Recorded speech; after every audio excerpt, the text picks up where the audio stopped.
So maybe we can close the door, right?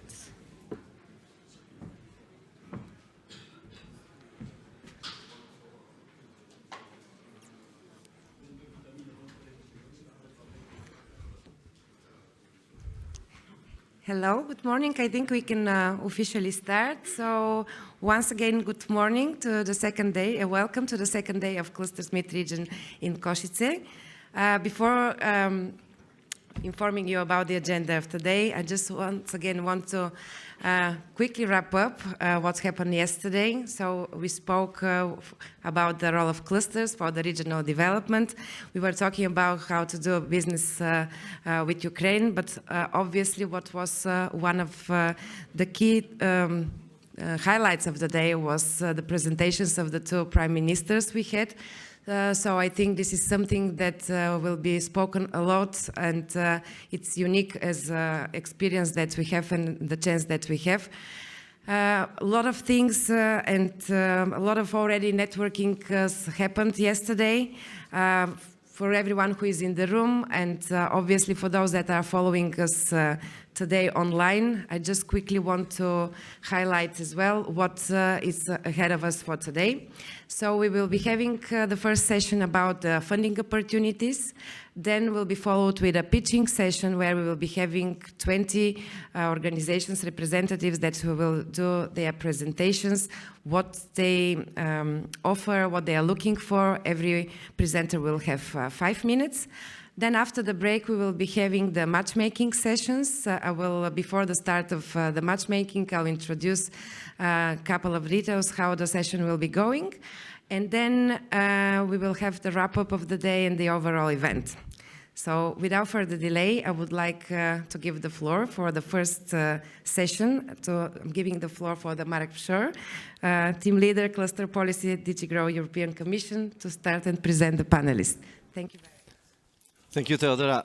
Actually, when we were preparing the agenda, we thought in order to bring people in the morning to the session, funding is something that people will be interested, so very happy that you are here and we can start this session. We are going to have 1 hour 15 minutes. We will try to finish punctually, and I'm very pleased to welcome all our panelists. We are going to, together with them, go through different potential funding opportunities that you could find interesting for yourself, that you can start building consortia for them, that you can relate to them. So first of all, we will have the series of presentations from the European Commission. We start with Johan Magnusson, who you know from yesterday, team leader for Danube and Baltic Sea Strategy in Directorate General for Regional and Urban Policy. Then I will invite my colleague Martin Dies from the unit of Clusters Enterprise Europe Network in DG GROW, who is actually the person in our directorate responsible for Ukraine, and who helped me to organize as well this whole event. And we will have Natalia Dolia from Directorate General of Research and Innovation in the European Commission, who will speak about options for potential opportunities in Horizon. And then Yanis Aizelniks, who is actually in the Directorate General for Neighborhood Policy, the key person for Ukraine and integration in this whole new created directorate, which is in DG NIR. And then Anna Hajduczok from Gesellschaft für internationale Zusammenarbeit, the organization which is helping as well to implement instruments. So without further delay, I will start with Johan. After this kind of batch, we will have Q&A, and then we move to our other distinguished guests who are representing other institutions which are doing a lot as well for Ukraine and preparing the funding opportunities. So, Johan, the floor is yours, please. Thank you very much, Marek. I hope you can hear me, all of you here in the room. Good morning to everyone. What I will do is that I will move myself, I will put myself here. And what I'm going to do this morning is to provide you an overview of different types of funding sources within EU cohesion policy. And I will now see if this works. Yes, it works very well. But before I jump into the programs, I just wanted to give you the overall framework. As you know, EU cohesion policy is one of the biggest policies financially that we have in the European Union. And we have more than 390 billion euros for all types of funds in cohesion policy during the period 2021 to 2027. So it's really quite a lot. The policy is built around 5 policy objectives. And what we are going to concentrate on here today is the first one, the one policy objective 1, PO1, which is the one which focuses on smart growth, and that's where we have the support for clusters. This policy objective, it's called A More Competitive and Smarter Europe, and it consists of a number of so-called specific objectives. And there is one which is called 1.1, which is about developing and enhancing research innovation capacities, which is interesting for you, but it's one which is, if possible, even more interesting, and it's the one which is called 1.3, because that's the one where we really focus on cluster development. So this is just to give you the framework. This is the legal framework for cohesion policy for the years to come, and this sets, if you like, the basis for what these programs, these various cohesion policy programs can do. Now I would like to talk specifically about Interreg. Interreg is a type of cooperation program that is funded through the European Regional Development Fund, which is one, as you saw, of the funds that we have in cohesion policy. The focus is very much on green and digital transition, and it's really very much about cooperation. Cooperation is really at the heart of these programs. Cooperation across borders, in transnational areas, across the whole of Europe. Cooperation really at the heart of these programs. It's financially, the money allocated for Interreg programs is, from a cohesion policy perspective, much smaller than for what we call mainstream programs. So these national and regional programs that I mentioned yesterday and we will talk about today. But still, even if it is small from a cohesion policy point of view, it's still big enough, I can assure you, to provide a lot of funding for cooperation in cross-border and transnational areas. And again, the same, so we use the same here, the same setup. These policy objectives, as I mentioned a minute ago, are here also valid. That's the legal framework. And in particular, policy objective 1 is of particular importance there, because that's where we have the smart growth and the cluster development. And really, I would like to say that Interreg, it really is an opportunity for small and medium-sized companies, for business to work together across borders. And cluster organizations are target groups in this, and we have a lot of information on how, what already has been supported and how much the allocation for Interreg in total, in all the Interreg programs are. Here, I would only invite you to go and check if you're interested in this in detail on the information that we have. And we are going to distribute this presentation to all of you participants in this conference. You can a little bit have the time to check out the details for yourself at home in front of the computer. Now, this is a little bit about, again, how it's all organized. So I said that we have Interreg, it's about cooperation. There are 4 different strands of Interreg. And today we are going to look specifically at the cross-border programs and the transnational programs We will also talk about one of the inter-regional programs. There's also something called outermost region programs. We're not going to talk about that today. That is programs that cover areas that are outside Europe. As you know, we also have territories that are part of the European Union but are located in other parts of the world. But that's not the subject for today's discussion. So, key questions for potential beneficiaries. This is really what you have to think about if you want to go into this, if you Interreg programs and you want to, you see that this is, let's say, the path to go for.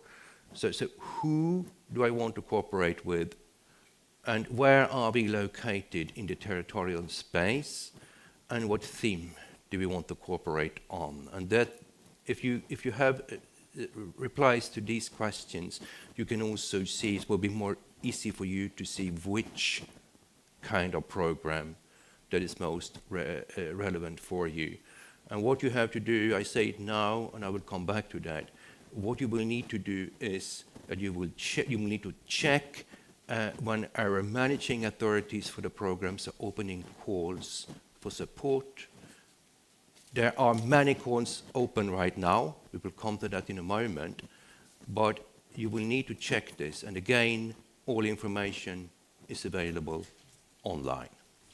And also, if you want to see what kind of projects have already been supported within Interreg, there is an excellent database. I mentioned it yesterday, and I mentioned it here again. It's called KEEP, and there is a section specifically dedicated to Interreg in KEEP, where you can really see what has been supported. Also gives you a flavor for what these programs can do. I would like to start with those Interreg programs that we call transnational.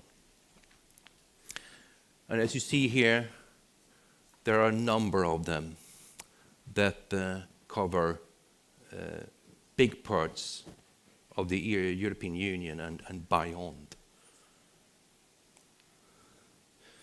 These transnational programs, they are there to help to deliver key European political priorities, like the green and digital transition, social transition that follows from it. And they cover, as you could see on the map, like transnational regions. For example, the Danube region, we are in the Danube region now, or the Baltic Sea region, or the Adriatic and Ionian region. And there is a requirement that in all transnational programs, they require at least 3 countries to participate in a project. That's a general rule for all of them. And the transnational program that is of particular interest to you, because now we are here in Slovakia, and we have very many colleagues and friends from Ukraine here. We want to focus specifically here now on Slovakia, Ukraine. That's why I'm going to talk now a bit more in detail about the Danube region program. I also know that there are many people here in the audience who come from neighboring countries, Poland, Hungary, Czech Republic. There are also programs for you. We will come to that in a second. But now we focus specifically on the Danube region program. Here is the geography for that program. And you can see here that it covers all countries in this Danube region here. So Slovakia, Hungary, Romania, Ukraine, Czech Republic, the Republic of Moldova are all in. And this is financially one of the biggest transnational Interreg programs that we have in the EU. You see the total budget is more than 215 million euros for the period 2021 to 2027. And interesting with this program obviously is, as I said, that it includes also Ukraine and the Republic of Moldova, but also several countries on the Western Balkans. Now, what can be supported here? So you can see it here. This program is, among other things, specifically targeting clusters. And it does so in various ways.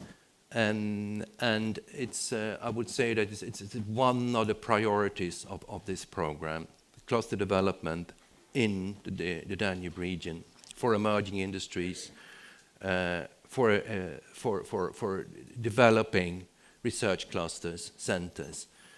So it's really one of the targets of this program. How do I do if I would like to get support from this program? How do I apply for support? So applications for funding, they are submitted online when the calls are open. Projects are selected in a two-step application procedure. So the first thing one has to do is that one has to submit an expression for interest. And then in the second step, promising proposals will be invited to submit a more detailed application form. So it's a two-step application procedure. And decisions on project selections are taken by the monitoring committee of this program. The managing authority and the joint secretariat for this program are both located in Budapest, in Hungary, but there are national contact points in all countries participating, obviously also in Slovakia and in Ukraine. So here again, what I would then recommend you to do if you're interested in this program is that you go online again at this website, which is included in this slide, and check out exactly when the calls are being opened, when they are open, and what can be supported through them. This is about transnational programs. I gave you one example here, I think, which is of particular relevance to you. Now we are going to talk about cross-border Interreg programs. Cross-border Interreg programs support cooperation between regions from at least two member states that lie directly on the borders, but it can also include non-member states. This type of Interreg program is the one that has the highest allocation of the four different types I mentioned in the beginning, quite many of them. And they come in various kind of setups. We have the type of program that is between internal borders of the EU, but as I said, we also have programs that go beyond, that cross the border outside the European Union. And here, obviously, of particular interest are those programs that cover Ukraine. And here you have them. So there are 5 such cross-border Interreg programs that cover Ukraine and member states, obviously. So there's one program, Poland, Ukraine. There's another program, Hungary, Slovakia, Romania, Ukraine. There's one program, Romania, Ukraine. Another one between Romania and the Republic of Moldova. And another one yet in the Black Sea Basin. And what we are now going to do is that we are going to have a look at all of them. In particular, I will focus on the program that has where we have Slovakia and Ukraine. So it will be this Hungary, Slovakia, Romania, Ukraine program, but I'm also going to talk about the other ones. Now, this slide is interesting here because here you can see when the calls are being opened. And as you can see, there are calls running right now. For other programs, the calls are in the process of being opened. For example, for the program I now mentioned, the one with Slovakia and Ukraine and Hungary and Romania. So you really have to check this. It's like the situation is a little bit different from program to program. The big program between Hungary and Ukraine is, as I said, already opened. And these programs have different priorities. You can also see them here. Poland, Ukraine, for example, they have now open calls for health and environment, and you see the amounts for these particular areas of that program. The program as such is even bigger, it's like 190 million euros. It's a big program. But now this is what is accessible at the moment. But we are going to look at that a little bit more in detail now. So we start with the Poland-Ukraine program, and you can see here also the geography of that one. So here it is health, here it is environment that is now up out in the corners, and here you see health, environment. So what is that? So it's various types of projects within these areas, and also obviously, as I said, this is one of the programs that can support cluster development. So the only thing I can recommend you is to go to here online and check out exactly what is open, what they state that you can do. But in principle, for cluster development, it should be possible to apply for projects there. Then we take the next one, just the one Romania, Ukraine. So here it's not yet open for calls, it will open in June. And there, as you can see, the focus is on environment, social development, and border issues.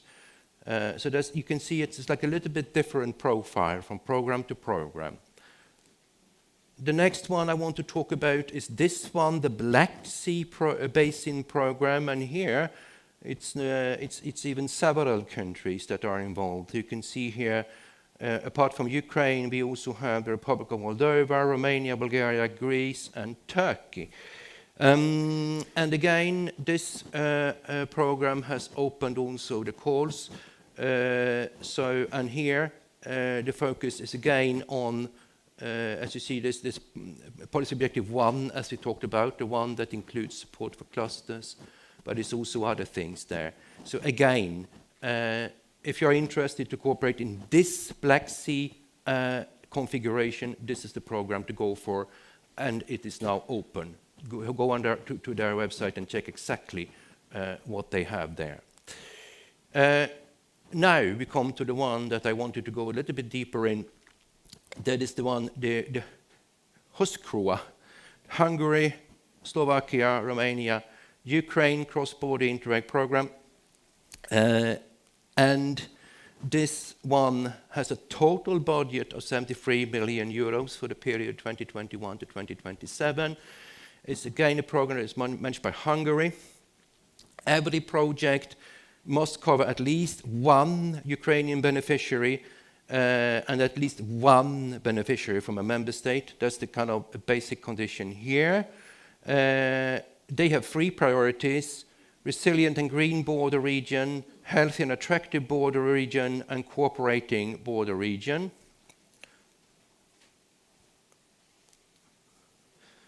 Here, particularly under priority, a healthy and attractive border region, where they specifically focus on tourism. There is specific mentioning of the support for cluster initiatives, of tourism clusters in this region,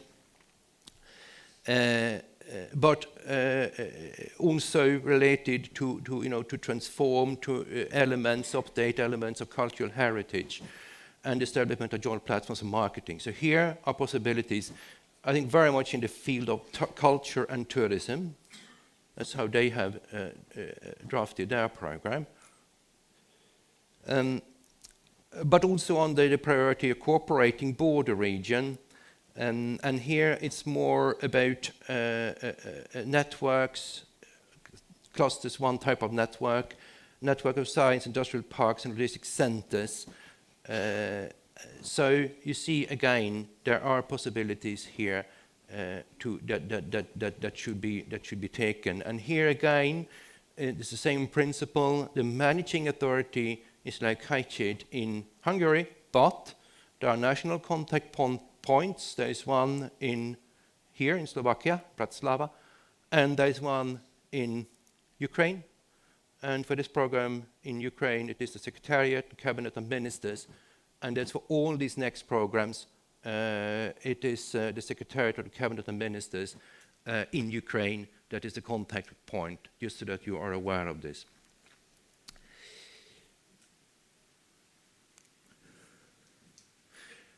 Now, in order to complete this picture, I also want to say a few words about what we call in our jargon the mainstream national and regional programs. It's really the programs that are where the big money, if you like, from a total cohesion policy point of view are, and which normally covers a whole country or regions.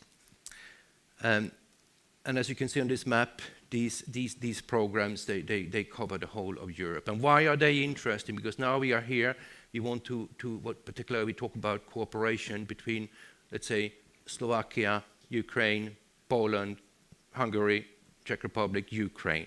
Why are these programs interesting then? Because you can see the border here, you see that Ukraine is gray in this, and you say, okay, so why do you now talk about this? Well, I talk about this because it is so that also these programs can support projects where you have project partners that are located outside the territory of the program. And they can even be located outside the EU, for example, in Ukraine. And this is something which is new in this programming period. You have the legal references here. I'm not going to go into detail with that. I just want to say that there is such a possibility for these types of programs also to support projects that are located outside, in this case, Slovakia. For example, to work together, Slovak partners who work together with partners in Ukraine. Okay? Cohesion policy in Slovakia. Slovakia receives 12.6 billion euro in cohesion policy. It's the cohesion policy allocation for Slovakia for the period 2021 to 2027. And if we then particularly look at policy objective 1, we can see that the allocation for that policy objective is 1.9 billion, and this is then obviously the part that is interesting for us. We want to support clusters, we want to develop clusters. It is policy objective 1 that is of key interest to us.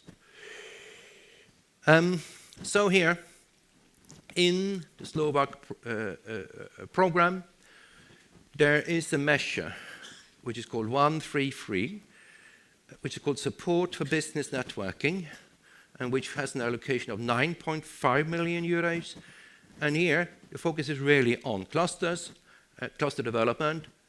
And what I want to say is that this measure has received much more money in this programming period than in the last one. I think the increase in allocation is close to 50%, which shows that this is an area that is of priority to the Slovak authorities.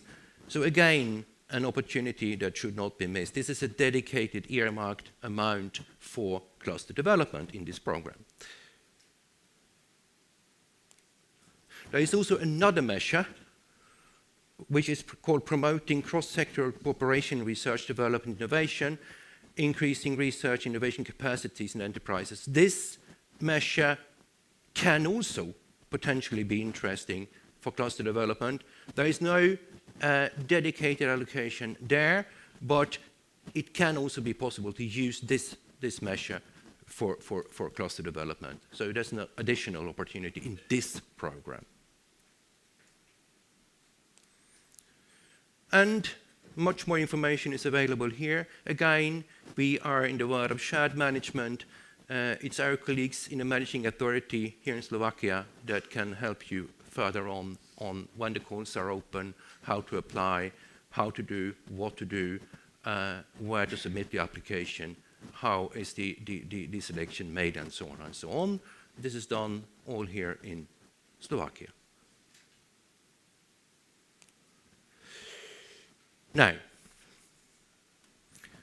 the third type of Interreg program that I want to mention this morning to you is what we call Interreg Europe. It's a program, it's an interregional program. That's how they are called. We have several of them, but particular of interest to you is this Interreg Europe. What is that? Well, that's an Interreg program that covers the whole of Europe. the whole of Europe is covered, and the total allocation for this program is 12.7 million. It's a program that covers all 5 policy objectives that I talked about before, and certainly policy objective 1, the one on smart growth. This is a program that already has been supporting clusters across Europe, and I think, and there are various projects here. You can see the names of them here, and it was also mentioned by the Hungarian colleague yesterday, an example of one of those projects, and I think not only by our Hungarian colleague, but also from our Slovak colleague here from the Cluster Valley here in Košice also mentioned this. This is interesting because here, like the whole kind of, how can I say, the whole philosophy here is that this program tries to connect partners across Europe. It's very much about to learn from each other and to take the best, let's say, from different parts of Europe. It's an opportunity to work together with clusters in, not only in the Danube region, cross-border, but in wherever you want, in Spain or in France or in Finland, like really across Europe, to exchange experience. And they do many things here also. The kind of the outcome of this work, policy briefs, events, good practice, this database here, there's a lot here. Again, an interesting opportunity if you want to go broader when you work and really exchange experience with colleagues really from across Europe. The first call for project proposals in this program will open very soon, and I can only say that they should take the opportunity to do this and to look at this. As you can see here, there is also a second call for projects, and that one has already opened. There, all the topics are covered, including obviously and smart growth. So again, it's very much a question of checking what is out there and what's available. And by the way, this Interreg Europe here, the managing authority for the whole of Europe, happens to be located in Bratislava. So again, what you need to do is you go to their website, see what is available, and take the opportunities there. This, ladies and gentlemen, is a lot of information, I know that, and a lot of references. As I said, what we are going to do is that we will distribute this presentation to you so that you have all these details with you back home. And with those words, I would like to close my intervention here. Thank you very much. Thank you, Johanna. We are going a little bit out of time. Talking about 390 billion euro, it's something, and you had this whole overview with millions of euro. Well, let us move to digital, to single market program. If we can have 2 calls that we've launched in the framework of the single market program. Martin, the floor is yours. Yes, thank you very much, Marek. Dobry deň. Good morning to all of you. My presentation will be short and proportionate to the amount of money for the 2 calls. So we have recently launched 2 calls for proposals under the Single Market Program. So it's really the perfect timing to talk about them today, because you still have a bit more than a month to respond to these 2 calls for proposals. So what are they about? It's the first one is called Business Bridge. It's really a very new, innovative kind of pilot project that we have launched in order to facilitate the integration of Ukrainian SMEs, small and medium-sized companies, into the single market. This is really a priority for us, and that's why we have launched this initiative. And the other one is about Erasmus for young entrepreneurs. This program, I will give you a bit more information about it, but it's more the continuation of the program that has already been existing now for quite some years, and that has proven to be very successful and appropriate in the current situation. Both programs are being financed under the Single Market Program. This is, compared to the regional funding opportunities, a much smaller program that is intended to help the competitiveness of small and medium-sized companies, to improve their business environment, to help them to grow, to innovate, to internationalize, and above all, to help them for their twin transition, green and digital.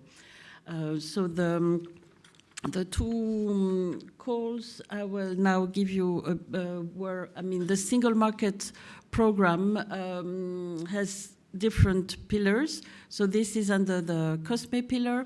The work program for this pillar was adopted beginning of February, and at the beginning of February, Ukraine also signed the cooperation agreement to be associated to the Single Market Program. So it's really now the best time, I would say, for Ukraine to be part in this program.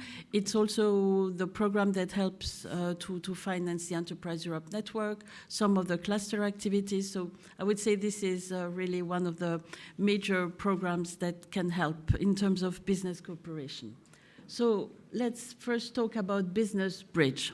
So this call was set up with the intention to have a cascade funding. So first of all, we want to set up a consortium of different business support organizations that will have to select and assist 1,500 Ukrainian companies who would then benefit from up to 2,500 euros for a series of services that they can take advantage of.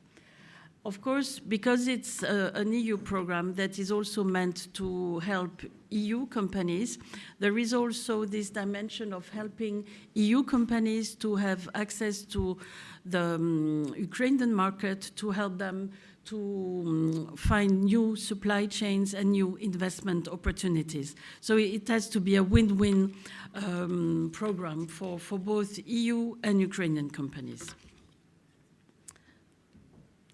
So who can apply? I think many in the room are probably already aware about these programs because you are our target group. So we are looking for legal entities established in EU member states, but also in other non-countries associated, in particular, of course, Ukraine.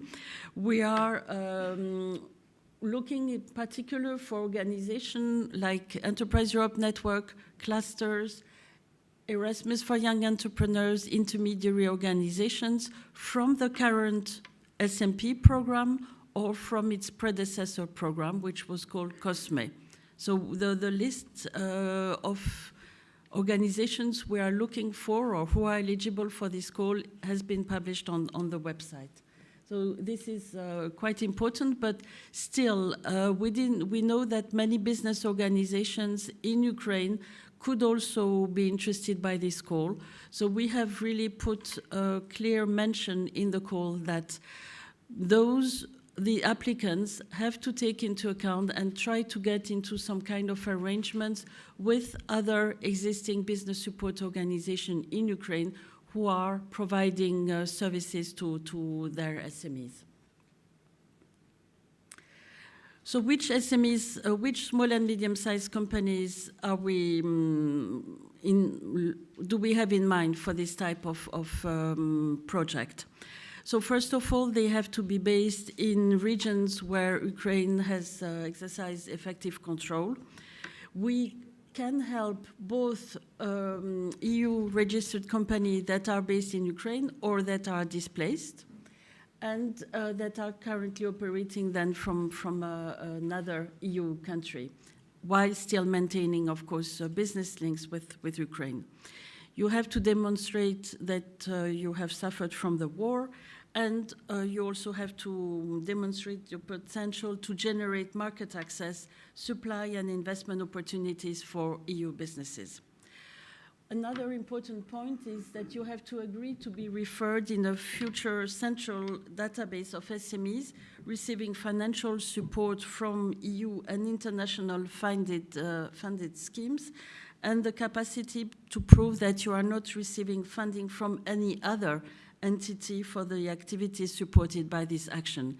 This is basically to avoid double funding, which is a basic principle in the EU financial regulation.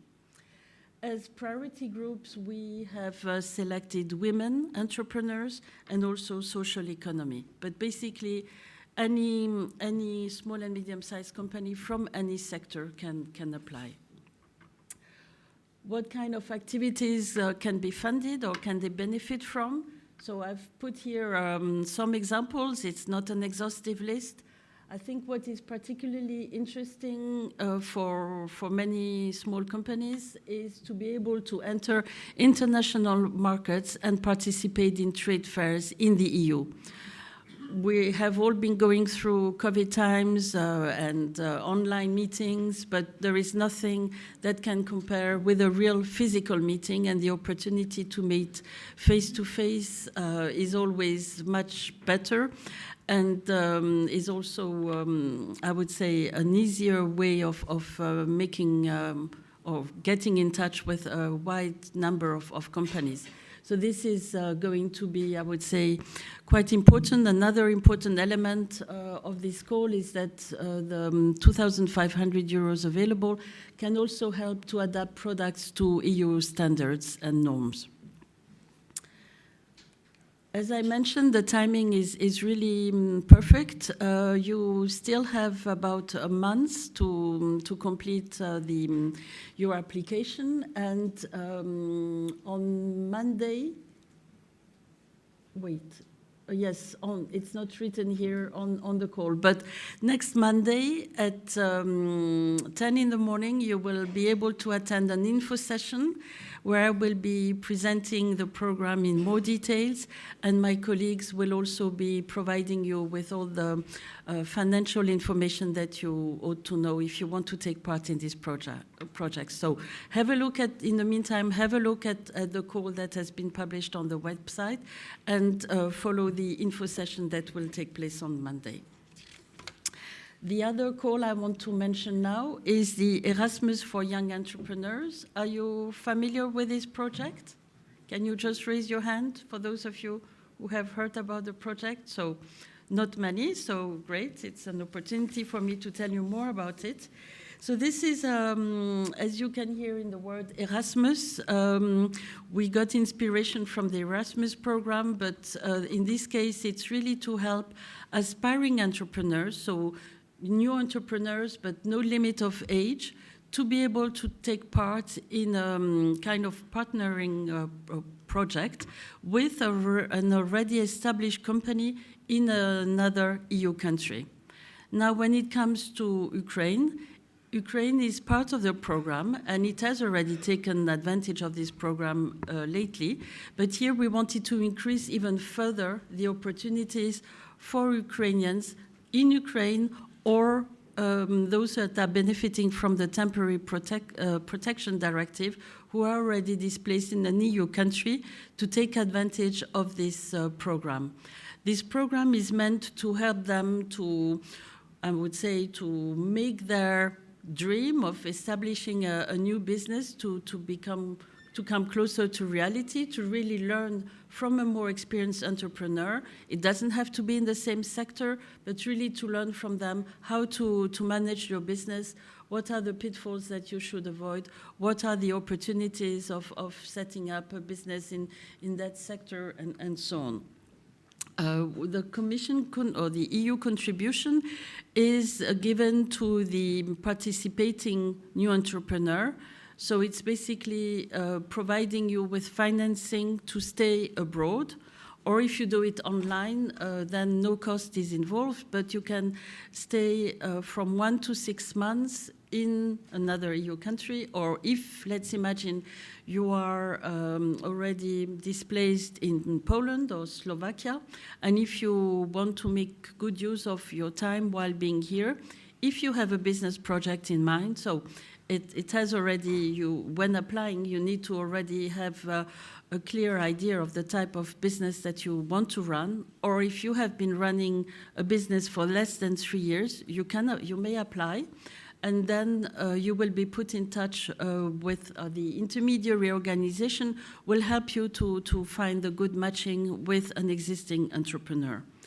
So this, as I said, this program has already been running for quite some time, and during the course of last year, the number of Ukrainian participants has increased quite a lot, and we are very happy about that because it has proven, based on our experience in the last 15 years of running this project, it has proven really very beneficial.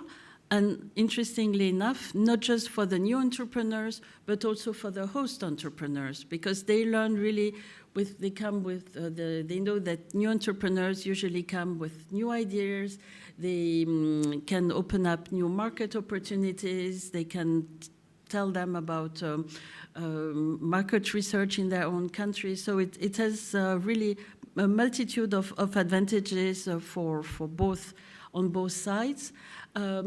Here, Ukrainian companies who are based in Ukraine can also be host organizations. For instance, if EU companies want to explore the EU market, everything can be done online. So consider this opportunity as well. So the objective of the call now is to really select some further or more intermediary organizations that will be helping for the matching. So on the one hand, the new entrepreneurs, and let me just add that we're not talking just, there is no age limit.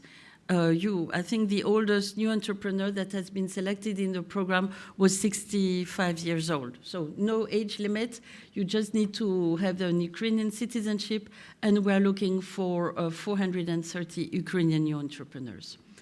Here are the possible applicants for these intermediary organizations, and the deadline is a bit longer, it's till the 11th of May. So I really strongly encourage you to take part in both of these calls, and really have a look at the website and the frequently asked questions if you are interested. Thank you very much. Martin, thank you very much. These are the opportunities at this very moment. The calls are launched. But let's move directly now to our colleague from DG Research. I hope she's online. Natalia Dolia. Hi. Yes, Hi, I'm Natalia. here. We can hear Hello. you. Everything. Please. The floor is yours. Okay, great. I'm just trying to share the presentation.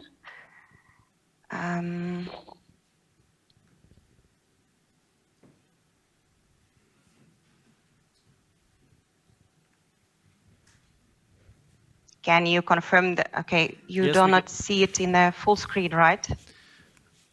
Okay, Not now in it works. Yeah, it works. Super. Mhm. Okay, great. Good morning to everybody. Thank you for this opportunity, and I'm here to talk about Commission support for Ukraine in the area of research and innovation, and in particular, of course, it is happening under Horizon Europe program that we have. And I would like just to flag that the uptake of the support measures that we have put in place, of course, depends on the Ukrainian research and innovation entities, but as well on the European stakeholders who take interest in the program, who know the program well, and who are keen to support Ukraine by proactively exploring collaboration opportunities with the Ukrainian partners. So now, the context that we operate, and we take into account what is happening, of course, in Ukraine and the impact that war is having. So the research infrastructure is getting increasingly damaged or destroyed. In November last year, it was at 15%, the estimated number. Now it is at 35%. It is estimated that over 6,000 scientists have left Ukraine, and also the public budget for research and innovation has reduced to a minimum because, of course, the government is having other priorities. But this, of course, all undermines the research and innovation activities in the country. And from our side, we see that Ukraine's association to Horizon Europe and Euratom programs is actually a key instrument of support. Association in itself, it means that Ukrainian research and innovation actors can participate in the programs on equal terms with entities from the member states. This means that Ukrainian entities are eligible for EU funding. They can act as project coordinators. And also there is a possibility for the Ukrainian government representatives. They can participate in program committees where the content of the work programs, the specific goals are discussed and shaped and decided upon. As a special measure, what we've done is that Ukrainian government doesn't have to contribute financially to the program. This slide gives you an overview of the key support actions that we have put in place. And I will focus only on those that are probably of specific interest to participants in this conference. And I would like to underline that there is a horizontal measure which applies to all calls under Horizon Europe, is that all applicants are encouraged to create opportunities for the Ukrainian research and innovation actors.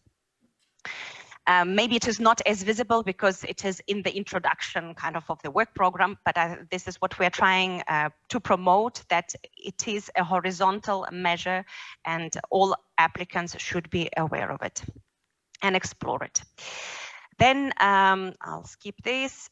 So the other big action that could be of interest is an action that was put in place by the European Innovation Council. It's a 20 million initiative which seeks to establish a pan-European network that will provide support services to deep tech startups and SMEs of Ukraine.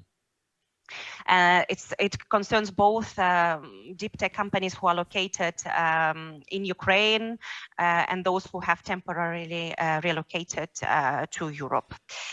The network will be providing some financial support through innovation grants. There will be also support services provided in terms of, for example, access to markets, access to networks. And the intention is to reach out to at least 200 of the Ukrainian deep tech startups. So the evaluation has been done. So the network should be launched in the coming months. But I mean, it's in the pipeline, so we do not yet have the date, but it should happen in the coming months. Then in the area of research infrastructure, there is an ongoing call which encourages all service providers to provide a fast track access to the Ukrainian researchers. And the call concerns research infrastructure services across different fields of work, including health, green and digital, as well as frontier knowledge. Then this specific action, it has been put in place under the EU mission for climate neutral and smart cities. 5 million has been allocated. There is an ongoing call which intends to foster peer-to-peer collaboration at cities level and to help Ukrainian cities prepare climate neutral recovery plans. And then the intention is to eventually integrate those cities into the actual EU mission. We know that already Lviv, for example, and Kiev have expressed their interest, but then, we also working with Konotop, Zhytomyr, and Lviv, who are part of the urban transition mission that was launched at the climate conference last year. Let me also flag the Excellence Hub initiative. The call will open in September this year. And it seeks to provide mentorship to less developed to actors from less developed innovation ecosystems, and there is a special focus on Ukraine. So Ukrainian innovators are encouraged to apply, and they will be able to receive mentoring, training, and knowledge transfer related support. What we also are doing is that we encourage better use of the Hop-on facility. And what this facility does is that it allows research and innovation actors from the widening countries, Ukraine including, to join ongoing Horizon projects that have no partners from the widening countries. The call is now open. The first cut of date is in September. There will be another one next year. And really, it is a long list of eligible projects. I think it's around 160, if I'm not mistaken. And I did, for example, a random search yesterday for hydrogen, since it is very high on the agenda. And there are at least 8 projects that are related to hydrogen. So I hope that it's on the Ukrainian side to explore if some of those projects are of interest, and then to contact the coordinators of the project to explore how to make this Hop-on happen. And normally it is about win-win benefits for the existing consortia as well as the for Hop-on partner. So it's the greater capacity, greater resources, and then of course it's an extra funding that can come in. Then there are some calls that support specific cooperation frameworks with Ukraine. For example, in particular, the EU-Ukraine Strategic Partnership on Raw Materials. Then the European Institute of Innovation and Technology, they're also having a number of initiatives that are linked to Ukraine, but I see also there will be a representative of the EIT to talk about it. But I would like to in particular flag the EIT Jumpstarter program that helps innovators and startups to bring ideas to market. I would like to say that in our work, we also try to pay a really strong attention to the role of research and innovation in supporting Ukraine's sustainable modern recovery, which has green and digital transition at its core,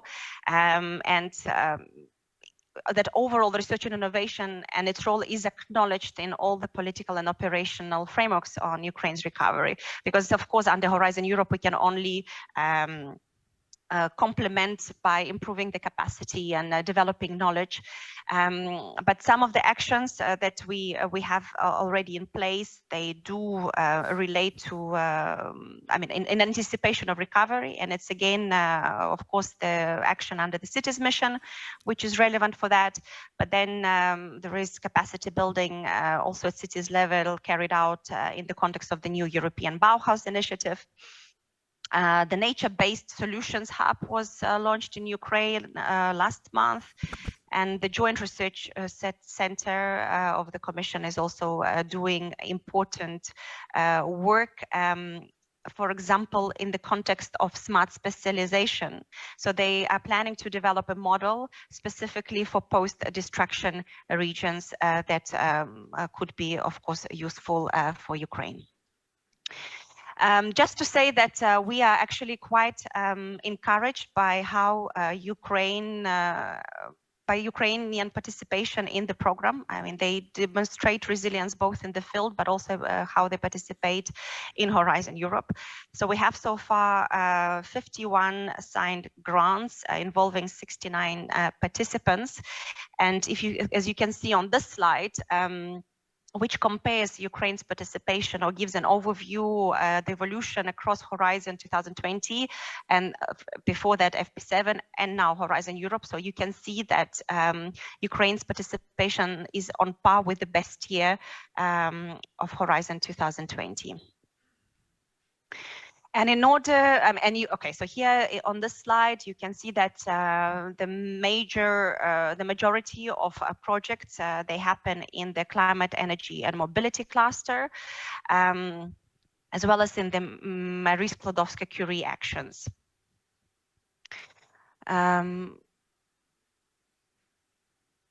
in order to enhance cooperation with Ukraine, of course, we need to have good contact points in order to do the matchmaking and to really bring partners together. And I've mentioned in the beginning that Ukraine's research and innovation budget has been reduced to a minimum, and it is to an extent that they cannot even establish a network of the national contact points for Horizon Europe, which of course also undermines our efforts to promote the available support measures and to make sure that connections are made. So in this context, we have decided to support the establishment of the Horizon Europe office in Kiev. The National Research Foundation of Ukraine will host it, and they will really do promotional activities. They will provide technical assistance in terms of drafting competitive proposals. They will also facilitate network buildings and matchmaking. So it should be operational around summer, and we foresee that it will be formally launched in Kiev in October. And there are, of course, other reference points. The European Innovation Council, they have appointed an ambassador who is based in Ukraine. It's Sergei Sereda, who is also the beneficiary of the European Innovation Council. So he is trying to also promote opportunities that are available in the context of the European Innovation Council.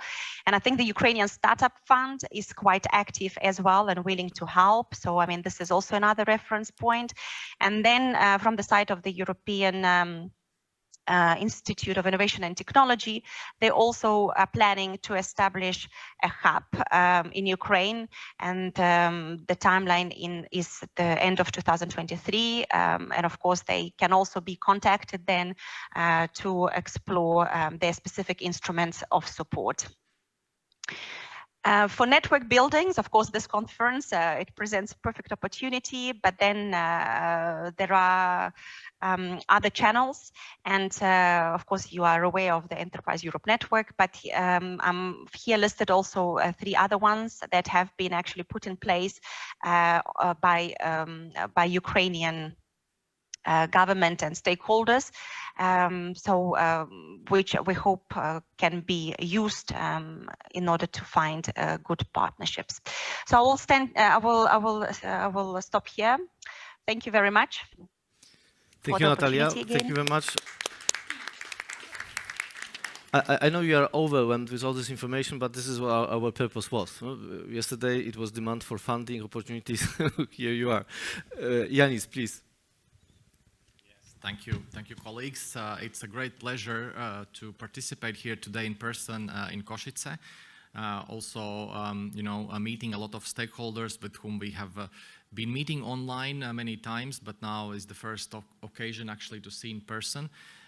Also, greetings to everyone who is online. So it's also good that so many of you have managed to join today.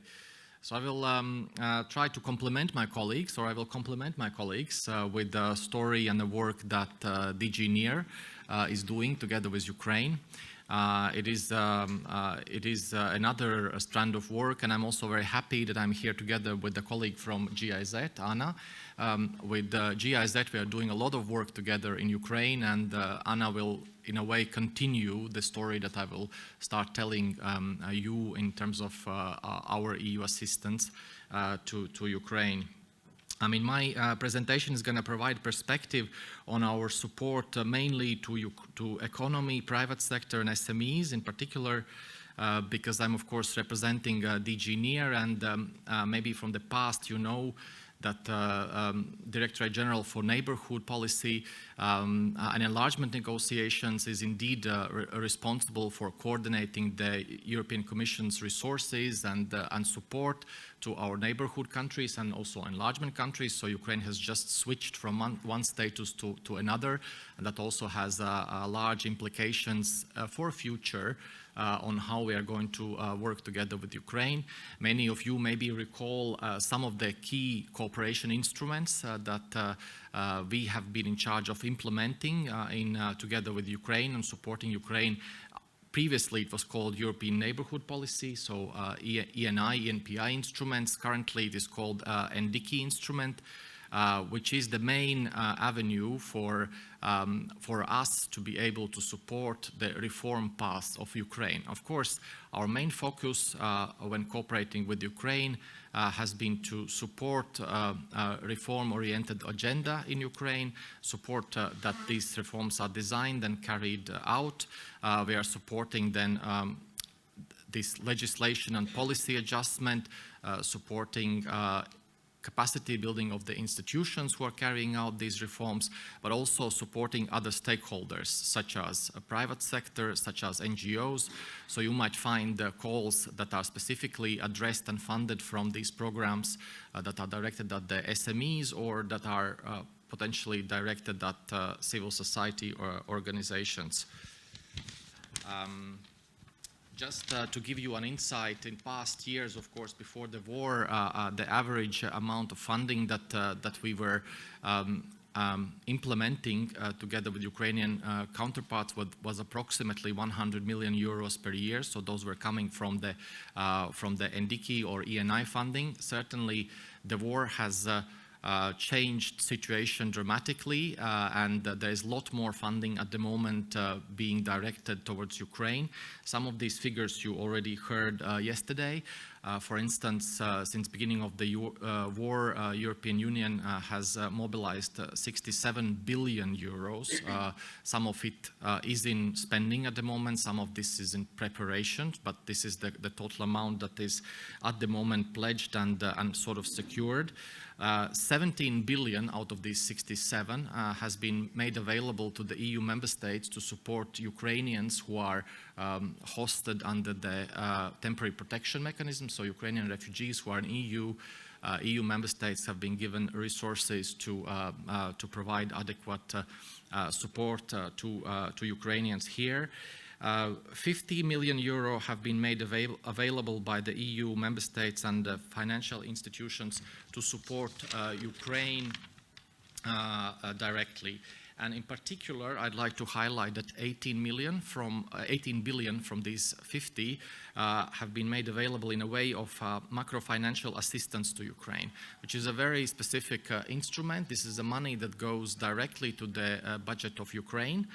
And it is very important because that allows Ukraine to sustain macroeconomic stability and allows to life and economy carry on even during these very difficult and complicated times when we see otherwise, of course, shrinking of the fiscal space, reduced economic activities and all the difficulties that we were speaking also yesterday for the private sector and economy. So now we have made first payments out of these 18 billion. 3 billion were paid in January, 1.5 were paid just last week to Ukraine, and further monthly 1.5 billion payments are going to come every month this year. I think it's important to highlight, so we have been working on this facility, but this is a loan. It's a long-term 35-year loan, which comes with no interest rate. So, or actually there is interest rate, but that interest rate is going to be paid by the European Union, and the repayment will only start 10 years from now. So it's highly favorable terms. Yet this loan also comes with certain agreements and conditions, which we have also discussed and negotiated with Ukraine. They may refer to the issues linked to the rule of law.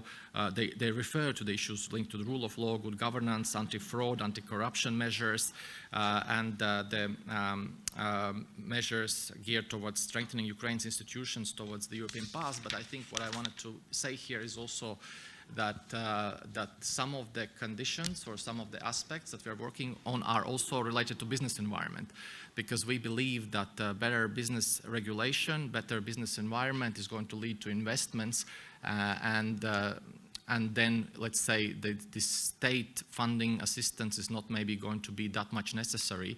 It's going to just generate and crowd in investments. So some of those reforms are, for instance, and probably all of you have heard of the deregulation efforts that Ukraine is carrying out. So this is part of that discussion. Also, some of the digitalization aspects of the government services are also part of our negotiations. And we also have a team of experts in place funded by the EU funding who's also standby to support Ukrainian ministries to figure out, what is the best course of action at the moment for this reforms in the business sector. So then, if I go to the more traditional project and program approach. For the cooperation in economy, support to private sector, this all has been fully revamped and adjusted as the war started. So we really took a time to rethink, what of this is relevant and urgent in the current circumstances. And I must say, some of it has continued. Just as an example, access to finance was as important before the war as it continues to be currently for the SMEs and companies. So in that sense, as access to finance is maybe not a novelty, but we have maybe focused and reduced our efforts to few significant directions of support. So I could summarize the EU support strategy for the private sector in Ukraine with 3 directions. The first would be access to finance, second would be access to knowledge, and third would be access to markets. I think we might generally agree that these are really urgent and significant issues, and we are trying to advance and put our money in these directions.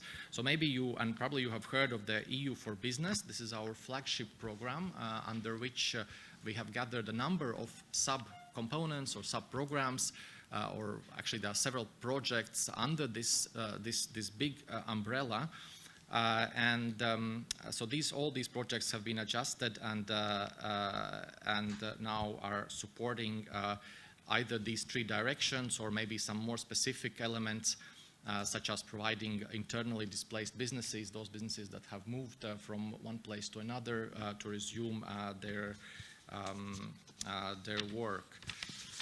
On the access to finance, I can just mention that there are also 2 types of funding that may be available for the SMEs and private sector. It could be either grant funding or it could be credit funding. So the grant funding we are providing through the EU for Business Initiative, and GIZ there is instrumental.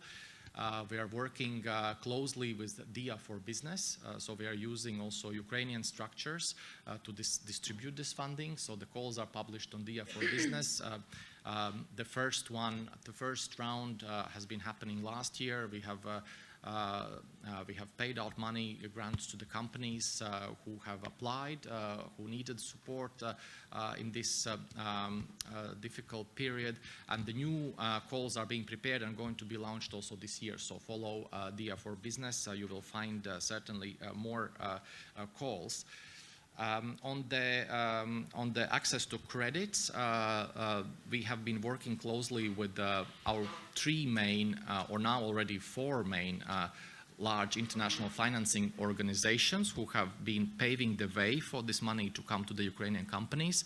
So these are usually, or these are in case of Ukraine, European Investment Bank, European Bank for Reconstruction and Development, as well as German Kreditanstalt für Wiederaufbau, KfW, and now most recently we have teamed up also with the Polish Development Bank, who has come on board, and they have made agreements with local Ukrainian banks who provide these EU guaranteed loans as we speak. So for example, Credo Bank is then cooperating specifically with the Polish Development Bank and is giving access to these subsidized loans. And making them at the disposal of the Ukrainian companies. I've looked at the figures. I think we These loans have been provided to over 1,000 companies, and they are available as we speak. I mean, we're also thinking and planning some of the future actions. So the second direction is consultancy and support with the knowledge, access to knowledge to the companies. That's also where GIZ is fundamental. It's our partner. These consultancies are available on a number of sectors, or pretty much on all sectors that the companies might need. They are provided by international or Ukrainian experts on a top-notch knowledge wherever necessary for development or reorientation of the businesses.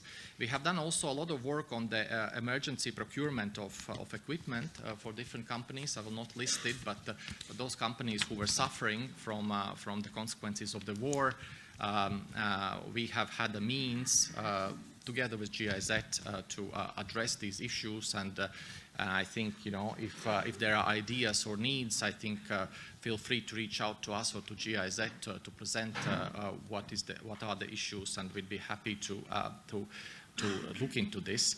I already mentioned that we work a lot on the policy reforms, and we continue that. We have several partners there, such as Better Regulation Delivery Office, for instance, who is also working closely with the government to support them on designing and implementing these structural reforms in the economy and private sector.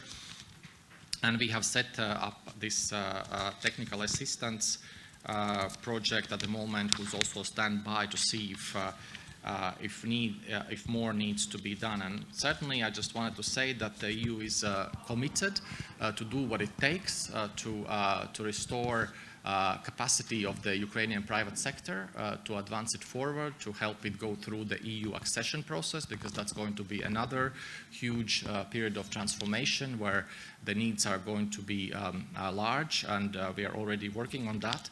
I just wanted to mention also that DG NEAR is hosting the secretariat of the donor coordination platform for reconstruction of Ukraine. So this secretariat is based in our directorate, and our Director General is a co-chair of this secretariat, who together with other G7 countries and IFIs are currently thinking about the way forward, and also together with Ukraine on how the reconstruction process is going to be organized, and what this new instrument that's going to specifically address the post-war reconstruction is going to look like and run like. So so these are the key means and directions, and I'd be happy to hear also in our discussion today what more needs are there, and what areas we need to address. So I'm very grateful for this opportunity to present to you, and I thank you very much for your attention, and give floor to Anna to continue the EU story with the EU-German cooperation. Right. Thank you. Yeah. So Anna, actually, you now present specific calls as well. So on behalf of DG NEAR, we are running very late. So there are apologies, but I think we have still speakers, and I think it's very informative to everyone. So we continue. Anna, please go ahead. Okay, I have to click it. Yeah. So, dear ladies and gentlemen, so I'm pleased also to be here in person on behalf of Deutsche Gesellschaft für internationale Zusammenarbeit. For the audience, the organization as GIZ is working in more than 140 countries all over the world, and had the office in Kiev from 1993. And working basically on public administration reforms, sustainable economical development, employment, also governance and democracy, energy efficiency, and climate change migration. So actually here I'm on behalf of the German government and European Union. We are implementing the program utilization and implementation of the association agreement between European Union and Ukraine, SME competitiveness and internationalization of small and medium-sized enterprises in the field of trade, in Ukraine to create better conditions for Ukrainian citizens and also SMEs development, innovation promotion, enabling professional and economical growth. Our main partner is the Ministry of Economy of Ukraine and other institutions responsible for the implementation of the National Export Strategy of Ukraine, Association Agreement, and also including the deep and comprehensive free trade area in strengthening the regulatory and administrative capacities for trade and export promotion. Actually, we are working in the field. I am basically physically located in Lviv, and we are cooperating with small and medium-sized enterprises, clusters, business intermediate organizations, also DIA Business. Actually, I just came back from Warsaw, where we had a joint event of the West Ukrainian Fashion Industry Cluster in cooperation with DIA Business in Warsaw and Chamber of Commerce in Poland to promote, to export, to promote Ukrainian brands on EU markets in the light industry, and this event was really successful. So with all-out invasion of the Russian Federation on February 24th led to a restructuring of the program's activities, and the program supported its partners with emergency measures, as already Janja said, and also, for example, integrating relocated businesses and persons into value chains for most affected areas. Also, we did a procurement as a supporting measures of needed equipment, and also we provide capacity measures on different levels for small and medium-sized enterprises to increase their innovation capacities and also to implement their own investment idea. The program also actually support the cluster development through the Ukraine. And within this framework, the program aims at fostering Ukrainian business clusters with capacity building measures, consultancy and subsidy schemes. The program has already developed the inventory of Ukrainian clusters and conducted qualitative survey of the needs and use the results to design and implement the measures. So actually we did a lot for the past period, and a lot of work in front of us. We provided 3 waves of the training program on cluster management. We also successfully implemented 3 calls of proposals for clusters. We conducted international exchange dialogue events for the SMEs and cluster representatives to exchange of their knowledge, instruments, and successful stories. Since the start of the all invasion of Ukraine has been in the grip of war. This situation not only hinders further development of trade knowledge of the organizations and companies and foreign investment in local businesses, but also caused the enterprises to abandon or to relocate their businesses. And for sure, it also affecting the clusters as well. But the armed conflict has not only brought suffering, but with the status an EU membership candidate and a huge investment for the country, also a window of opportunities for modernizing Ukrainian organizations, institutions, and its economy.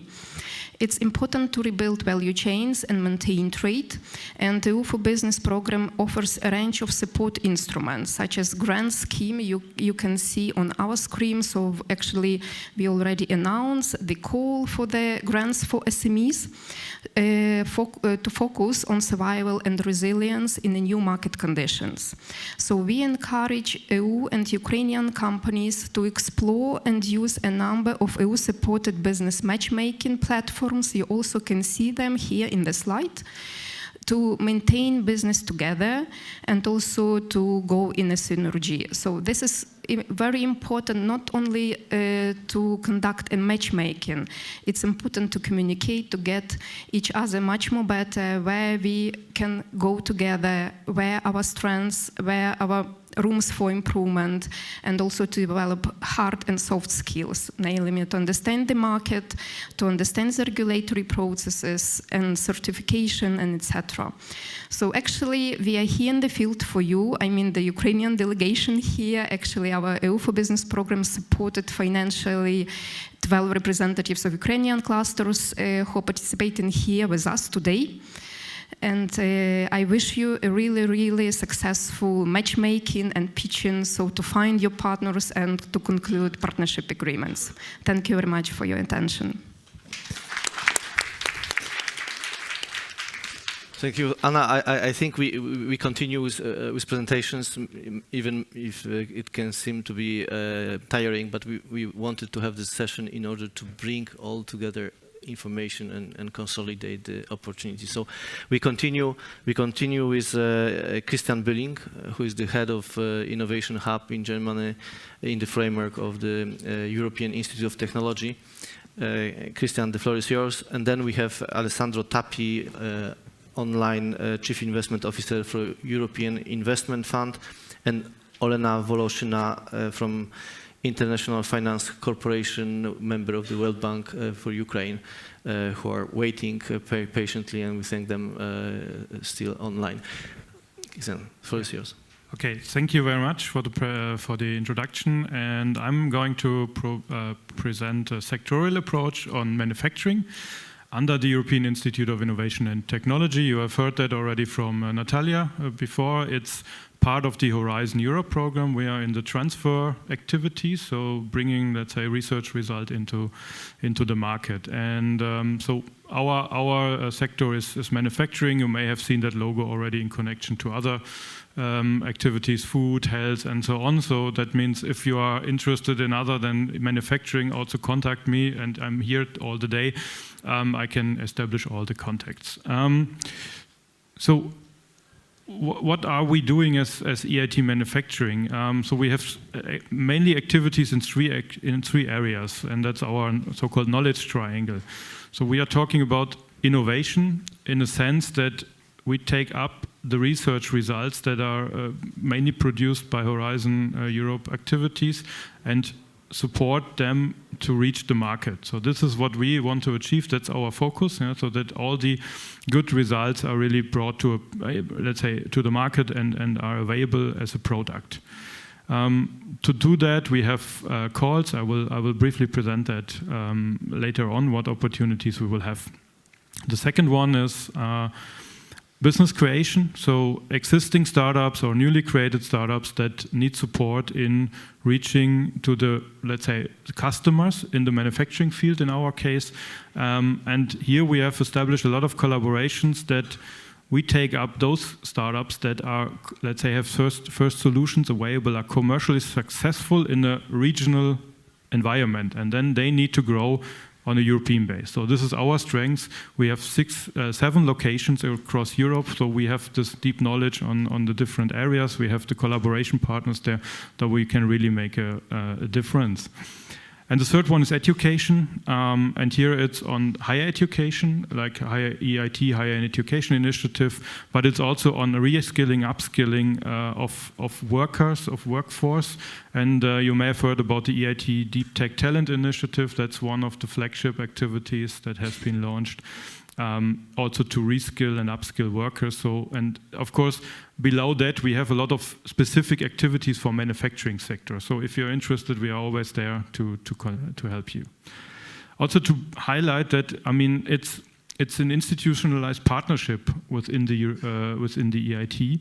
And it means we have, on the one hand, the public funding from the EIT, from the European Commission. On the other hand, we have our partner network that is also contributing through membership fees, through co-funding in projects. So that means here we have our core partners. In addition, we have another 200 partners that are mainly SMEs. And you can see it's a balance between industry on the one hand side and universities, RTOs on the other hand. Yeah? So that means it's really bridging between industry, academia, research, and bring those results into the market. And that's an important thing to know. And we are also building our innovation ecosystem, of course. I mean, starting on the European level with EFRA, so that is responsible also for the Made in Europe partnership, for the research activities in manufacturing, but then also on CECIMO, the Machine Tool Builders Association, Gaia-X, so manufacturing data spaces is an important topic, and then going into the regions, so up to IDEUM, for example, an Irish SME industry cluster. Yeah, we are collaborating with and we are connecting with each other to really bring benefit to the manufacturing sector and also to establish a broad network and provide access to as many partners as possible to our activities.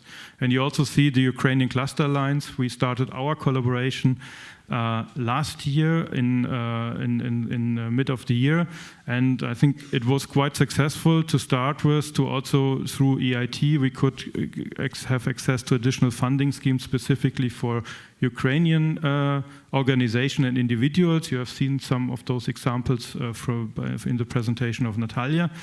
And specifically for EIT manufacturing, I'm very happy that we have a person that will start from 1st of April to really support EIT manufacturing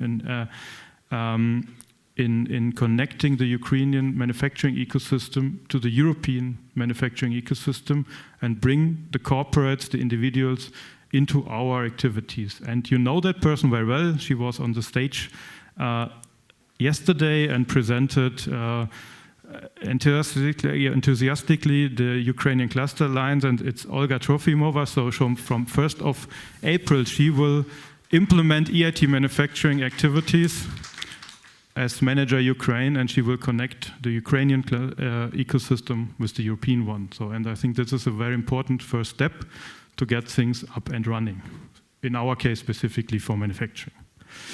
So, having a very brief look on our core activities. So, as I said, innovation is for us really bridging the gap between research and the market.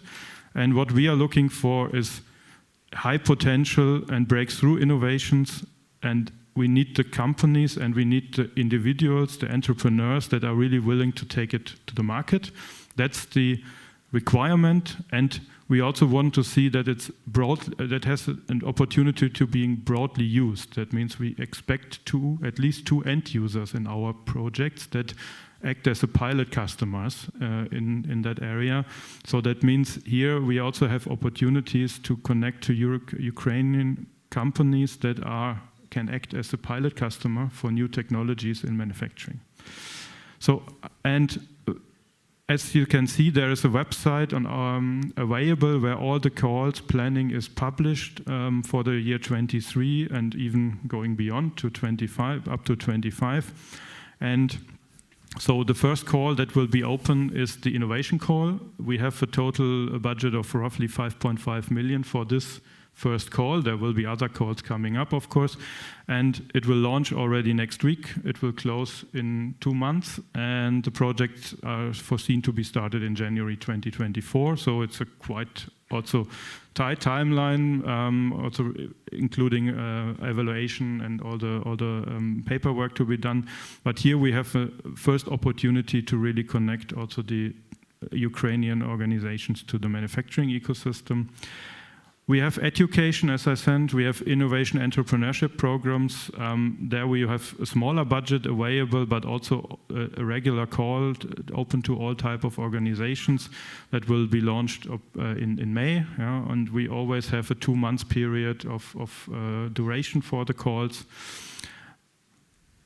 Another opportunity is our business creation activities, and here we have a specific path for bridging the gap or bridging between startups and corporates. So we have competitions, and you see it's a prize in the end that corporates submit challenges to us. Yeah. So what are the needs? What are the technology challenges? What are the needs for further development in manufacturing towards all the missions you have heard today?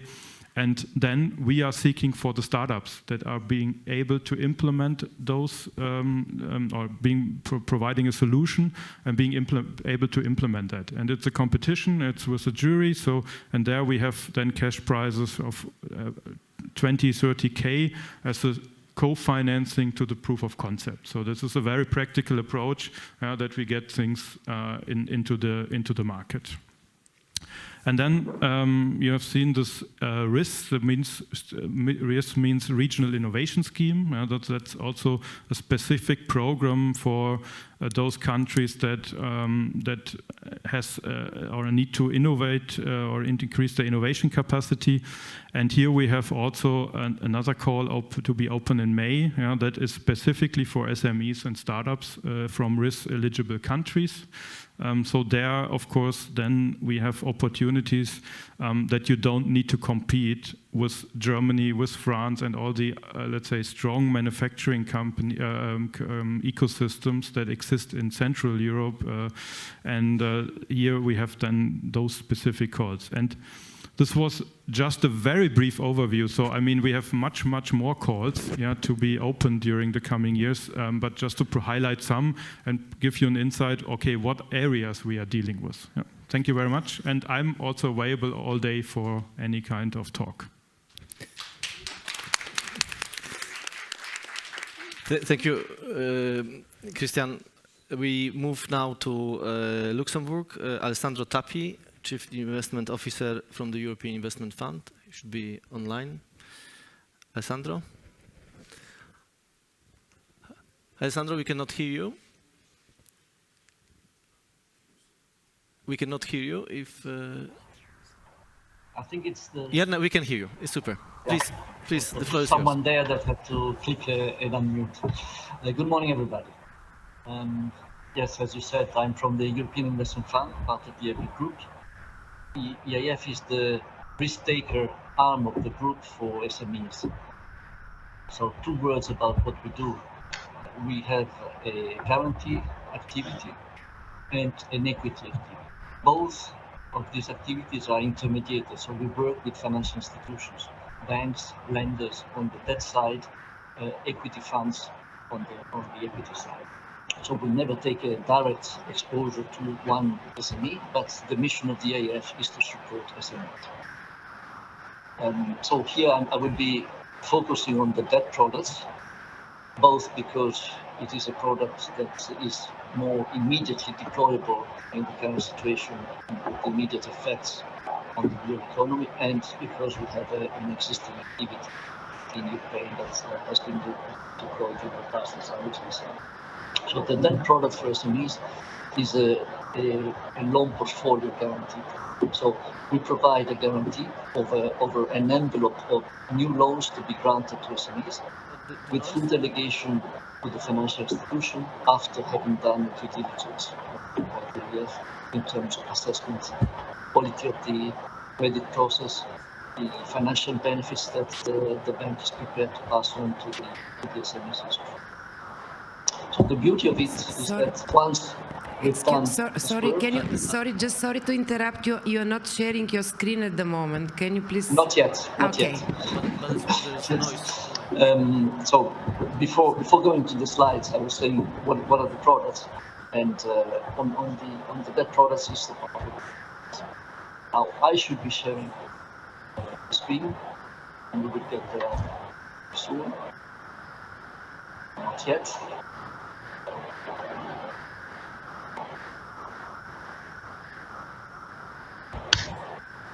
Yes, it's fine. Okay, we have it. Okay, so now touching on the debt products, I was saying it's a portfolio guarantee. Portfolio guarantee is a delegated model where... Alessandro, if you can speak closer to your microphone, because we have just noise here. Okay, I'm sorry for that. So we give a guarantee for 100 million, just for sake of the argument, to a financial institution. The financial institution then can grant the new loans to the SMEs, to their clients, without having an EIF individual approval of the loans. That's the delegation principle. And of course, we are doing this based on certain criteria for the loans to be eligible. Now, the EIF, as I was saying, has been operating in Ukraine for some years. We started in 2016. It is actually the EIB group. These are joint operations that we do together with the EIB. And we've been working with 4 banks in Ukraine. You see the names there. The total envelope that we have been able to produce in terms of lending to SMEs is about 400 million,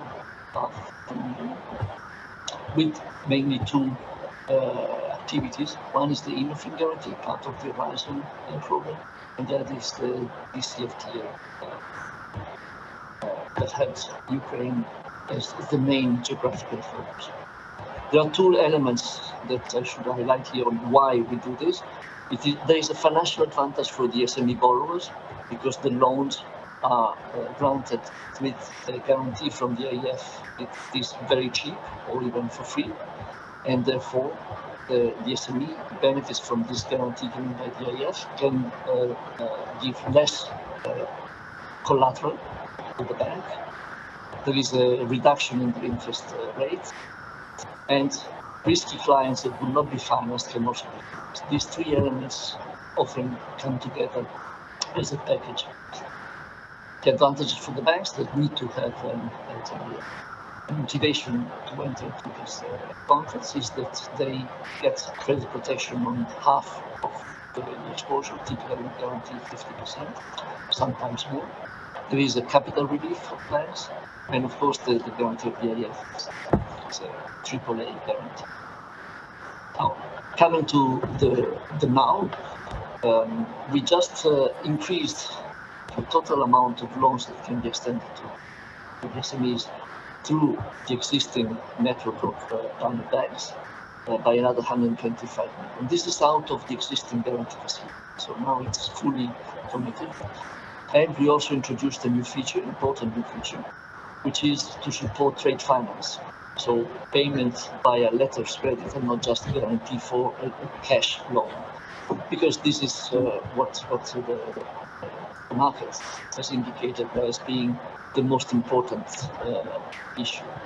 So SMEs not being able to pay suppliers need to be guaranteed in order for the supplier to be comfortable and supply the services. Now, I'll jump to the conclusion for the statement you see. There is too little what we can do, what we have done. Far too little compared to the financial needs of the Ukrainian SMEs, and I'm not only talking SMEs.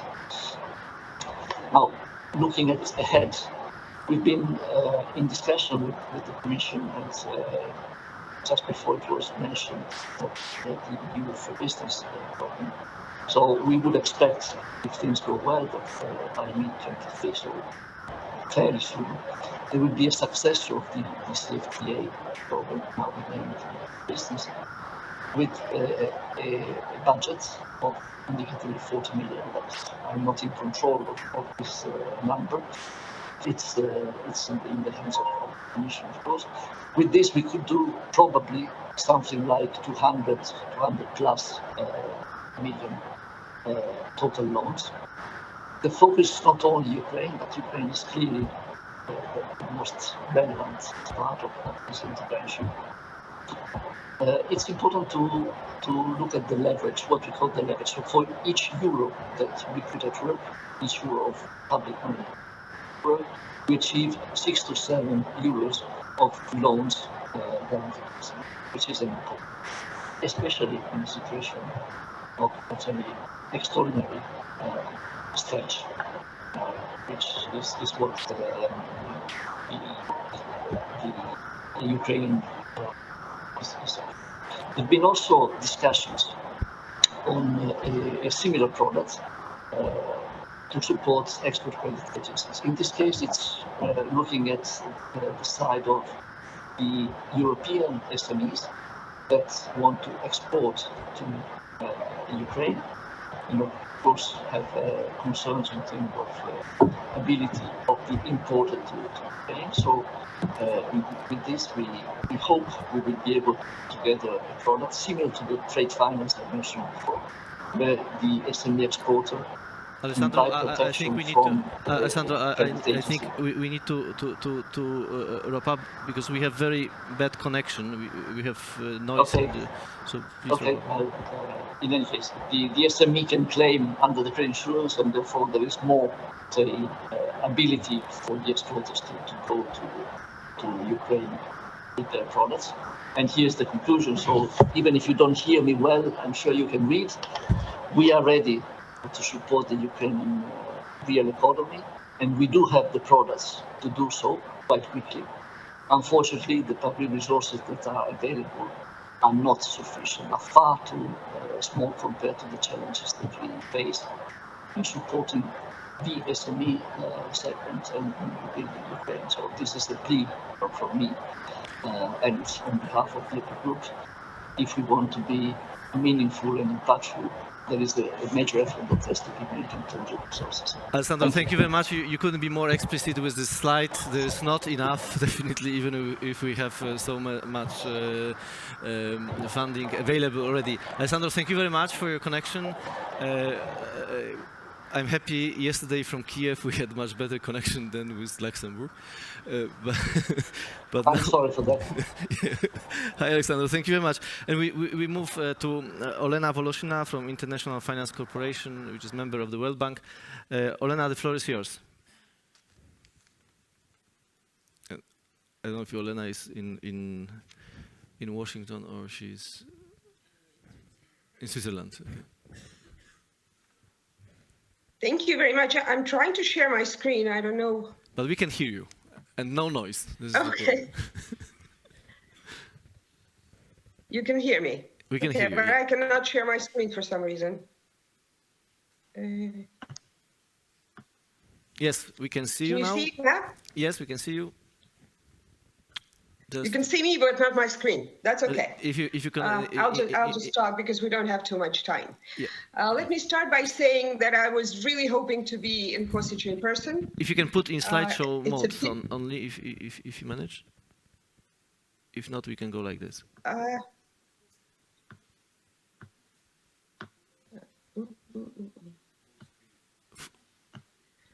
Okay. I was really hoping to be in Kosice in person. Unfortunately, I wasn't able to because of logistical issues. And the second reason that makes me very happy is to hear that there is a lot of support that is going to the Ukrainian, especially SMEs. So I'm really glad that I joined this session because the gist of my presentation was really about the private sector. IFC is part of the World Bank, with the mandate of which is to develop the private sector. We are the only financial institution which is focused exclusively on the private sector issues. And what I wanted to say was that the massive invasion of Russia in Ukraine caused significant contraction in the private sector activity. The private sector of Ukraine turned out to be quite amazing. It demonstrated its resilience, ability to continue operating, ability to preserve jobs, to pay taxes, to finance the war, and also to help the communities. But the private sector needs support. And unfortunately, only 1% of the total financial support that Ukraine receives today is going towards the private sector. IFC, as I said, is the part of the World Bank which is tasked to develop the private sector. We have been standing by Ukraine through all these months. We continued providing financing to Ukraine, a total of $150 million of financing. The bulk of it was supporting export and import operations through, we worked with 5 banks, 3 state-owned banks and 2 private banks.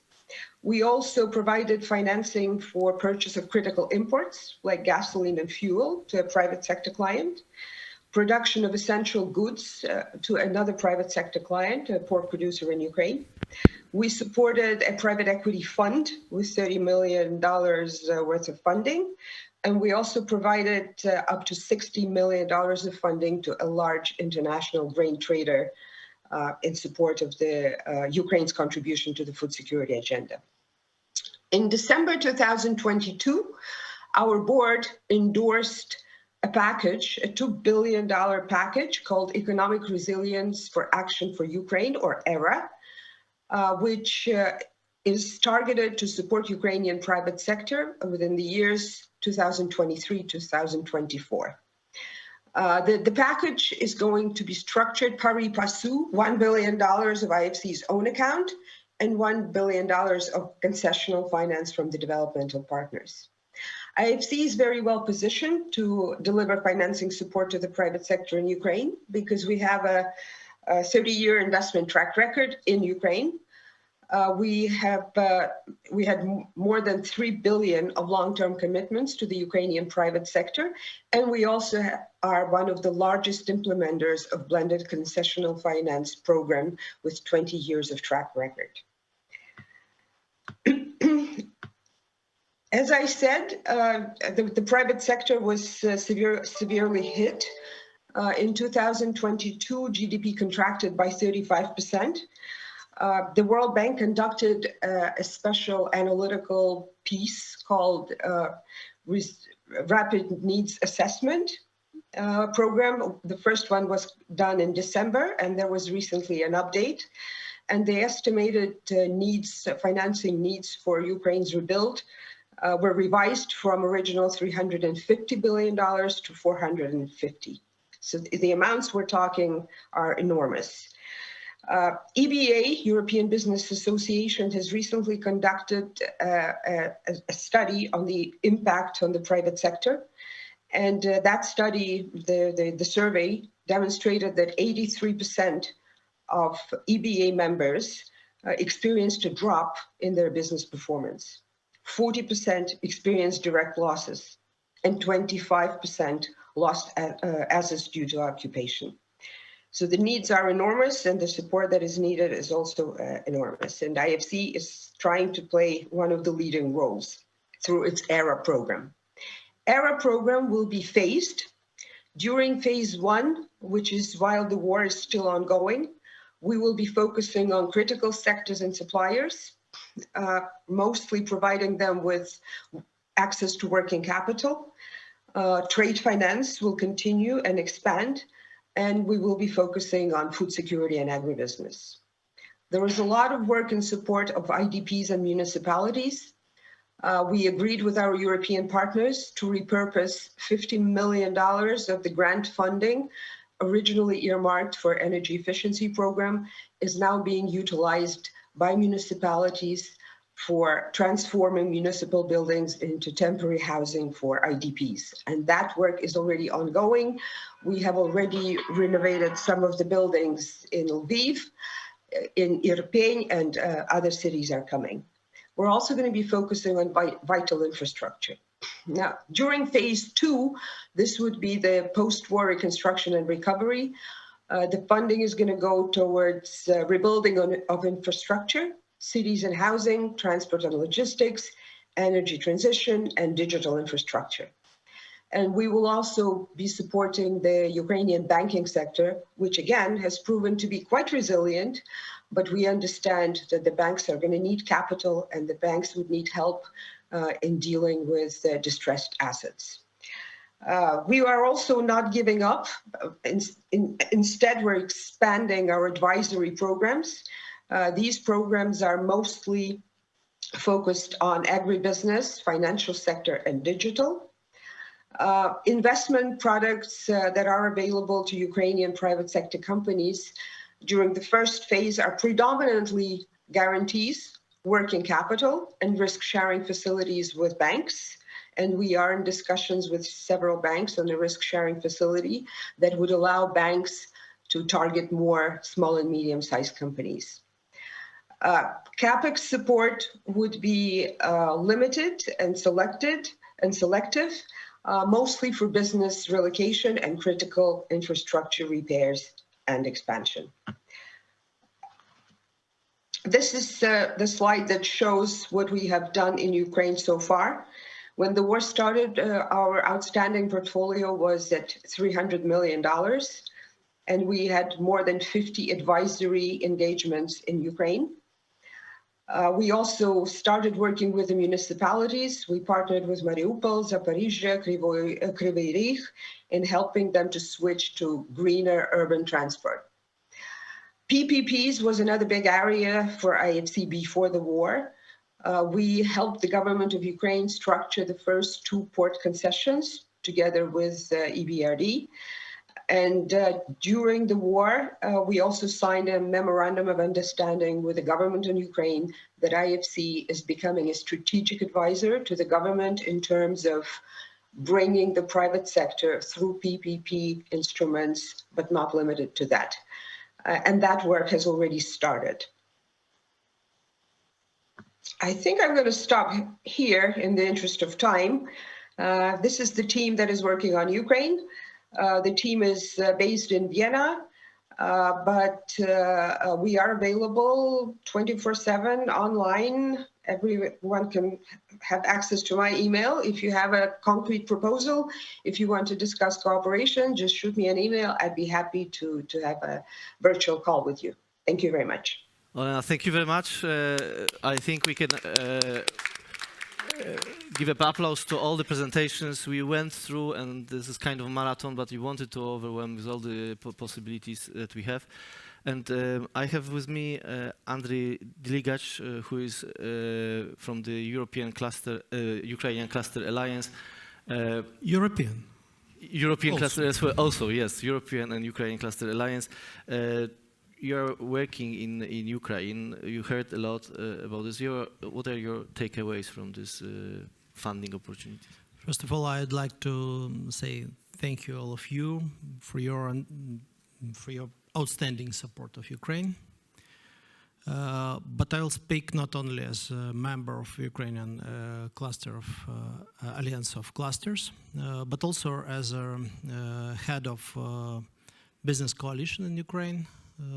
We united more than 95 business unions in Ukraine. Also, I'm an author of National Economic Strategy of Ukraine and advisor to Ukraine Invest. And I will speak maybe a bit controversially, but I'd like to start with the formula which was elaborated in London in May 2022.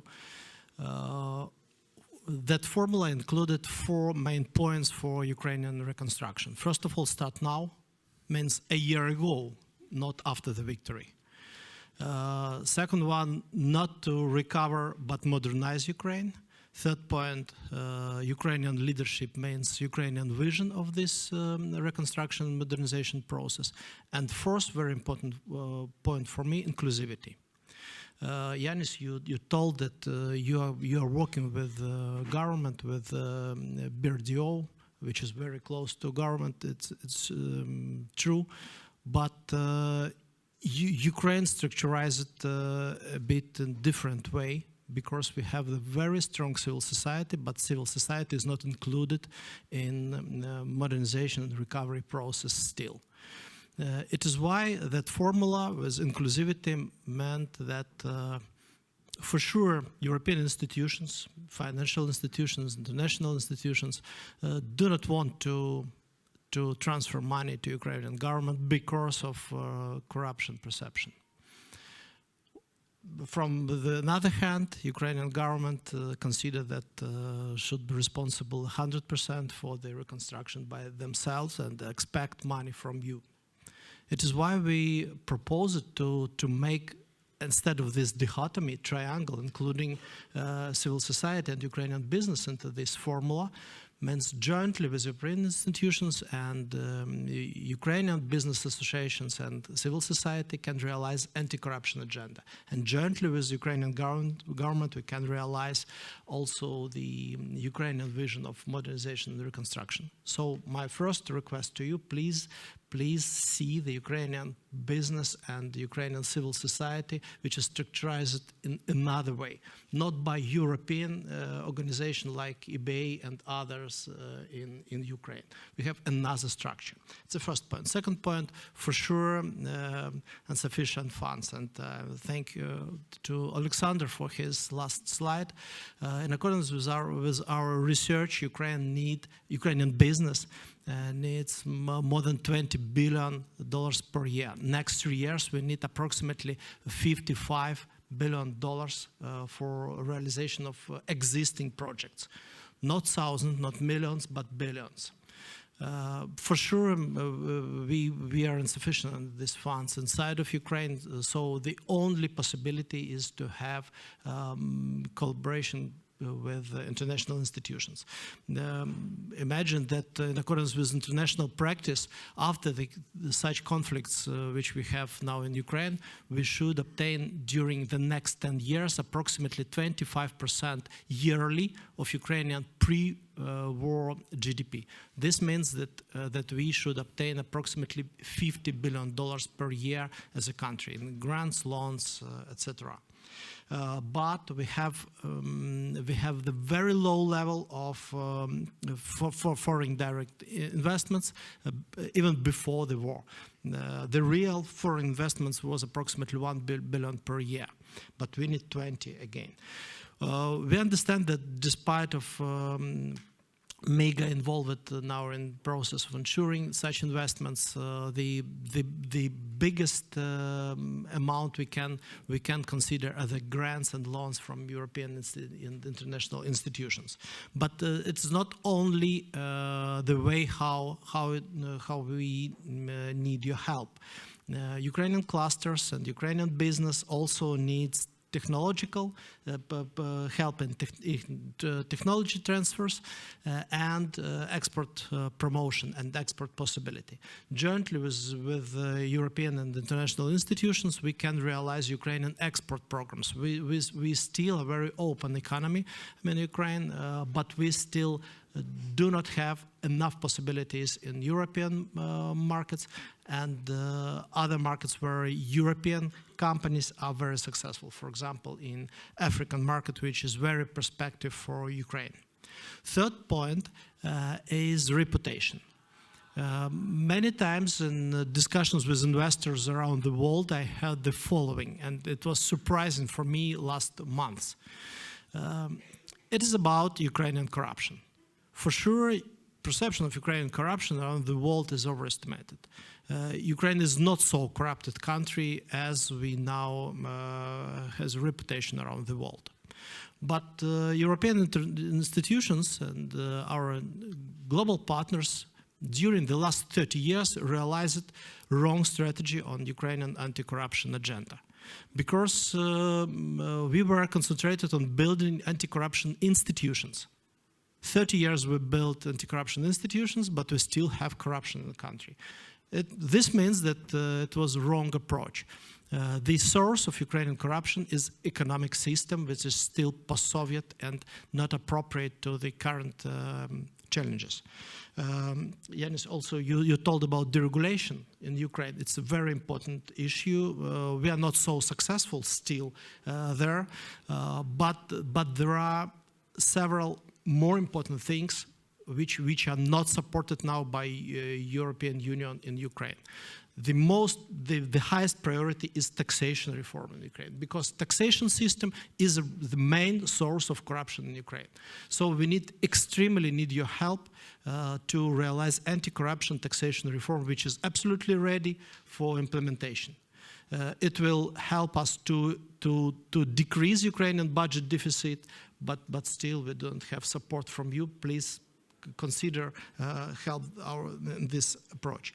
Then I'm going back to reputation. What international business consider about Ukraine now? War and corruption. And I asked that investors who are very familiar with the real situation in Ukraine, and they said me that they do understand that it's not so huge corruption. It's for sure possible for international companies to realize business in Ukraine, but they told me, look, if I will invest in Ukraine now, my partners who consider that Ukraine is very corrupted will think that I took part in this corruption. So we need your help to promote Ukraine as a country which is good for investment even now. Because I'm sure, and our business society and our cluster alliance absolutely sure that Ukraine will be the next big thing for Europe. As Poland, as Baltic countries, as Czech Republic in previous periods. So thank you for your support, and let's continue. Thank you. Let me thank you, all the speakers. We are very much late in our agenda, so we will need to finish. If you can put the last slide to conclude on what we are saying, you can download as well the main web page of our funding and tenders, which we have on. There are all programs there. So this is the main page. Some people are saying, "Oh, you have so many programs. How we can find this information?" This is the web page. This is the web page where you can find all the programs you have heard about, and we have direct management directly from European Commission, indirect management through our agencies, and shared management is mainly funding from the cohesion policy. So if you go, please, could you switch the slide if I have to? Yeah. Okay. Thanks. So this is all overview of the programs. You go inside. You have all details and you have calls there. So this is the main for next 3, 4, 5 years of our multi-annual financial framework. And there's next slide, please. And next slide is exactly about the cohesion programs. If you go to this web page, you can go in depth to each operational program, including the ones which were shown by Johan, and then you can see as well different calls to be launched. So these 2 web pages are key web pages for funding, very useful, and I encourage you to do so. And the last slide, I recall something that we put already at the European Cluster Conference in 2020. Clusters can be used, that funding can be used through clusters, where we have third party funding. It can be with clusters, particularly in Horizon. You bring together universities, researchers with clusters. By clusters, you organize the funding. In 3 weeks' time, we will have Grow Talks on private funding, which I encourage you to follow. And then for clusters, as we had the specific measures like we have in operational programs. So clusters are very much useful for implementing EU strategies with the funding that is available. I thank you very much for the patience. I thank you very much to all panelists. I hope the content of the session compensated the time that you needed to spend longer than it was needed. I apologize for this, and we continue with the agenda. Thank you very much. Thank you very much to all the panelists. I think it was really important as well and interesting. So that's why we decided to make some changes in the program. So we will start now with the pitching session. Thank you very much. It would be a bit challenging, but I think it was really worthy to have this big overview. I will ask you, all the participants in the pitching session have been informed about the order. So one more challenge for today is I was informed that you will have like 5 minutes to present your slides, but now in order to fit in the program, because there is no chance to move the matchmaking session as many people are also online, we will need to make the time in 3 minutes. So I thank you in advance for that. And I'm happy to present the first participant in the pitching session, Martina. So please, Martina, come. I will not be introducing you because you will be introducing. The floor is yours. Thank you. Thank you very much. Thank you to having me. Martina Lagar-Malakova, the president of Industry Innovation Cluster. As I have only 3 minutes, I will... Yes. So, Industry Innovation Cluster is 6 years old, and what is really our success, it is that we are established with our Minister of Informatization, Gaia X Hub Slovakia. As you know, Gaia X, it is a European initiative in data economy, data-driven economy, and we are really well established in this initiative, and we make a lot of projects. We have 2 pillars in our cluster. The first pillar is global advocacy. We are part of a Committee of Digital Economy Policies at OECD. We represent, I'm also vice chair at SME committee at Business at OECD. We will have a ministerial meeting this June at OECD with our minister, so I think that also Ukraine will be there. And we make also activities in Business Europe, so all Data Act, I Act, and all these activities. What is interesting for you? It is that we are part of the consortia. We create the bridge, we create the platforms, we shape the ideas, and we are part and we are awarded in several projects. For example, now I work on recovery plan. It is our Slovak recovery plan, the consortium where I have Fraunhofer, Slovak Technical University, and this is a really a big project. This is our last year project, so we have a lot of success about it. And I think what we propose and our expectation, it is that really to build together our sustainability and our competitiveness of our society where we live. 3 minutes? Okay, so this is my contact, and sorry I had to leave. Thank you so much. So basically, the idea is that after this pitching session, I mean, this is just really like opening the door for creating more opportunities and contacts. So thank you very much. You will continue afterwards with the meetings and matchmaking. Thank you. And now, Tatiana, the floor is yours.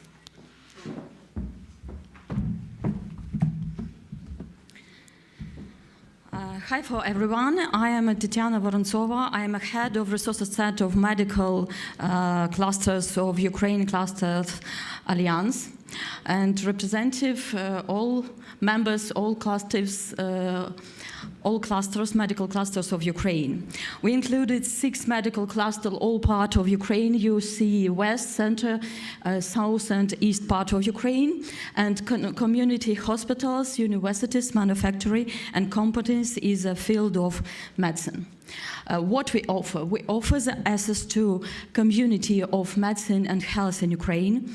We offer networking, matchmaking in our hospitals, our medics, and collaboration in the reconstruction of Ukraine in innovations like smart clinics, digital health, digitalization, robotics, etc. And what we are looking, it's the main part which we want to say for you, for Europe. We have many topics to develop in Ukrainian medicine, and you are welcome for every one of this topic to you. And now we represent 2 topics only. We're looking for partnership to creation and innovation training center for simulation medicine, pre-medical assistance, be safe, because any part is very important knowledge to our people in Ukraine. You know, we have a war at any part of Ukraine, any corner is not quiet. That's why all people in Ukraine need this knowledge to survive. And next project is a partnership to rehabilitation. You know, many people in Ukraine survive from war, not military but civilian, not elderly people but childhood. They need to new rehabilitation, innovation center of rehabilitation. We need to build them in Ukraine. We need to start to produce this manufacturing, these prostheses in Ukraine. We need to mental health for our people and to teach in our multidisciplinary command in rehabilitation. And also secondary rehabilitation with public-private partnership. We need to develop this topic much more. That's why you see the tape in my hand.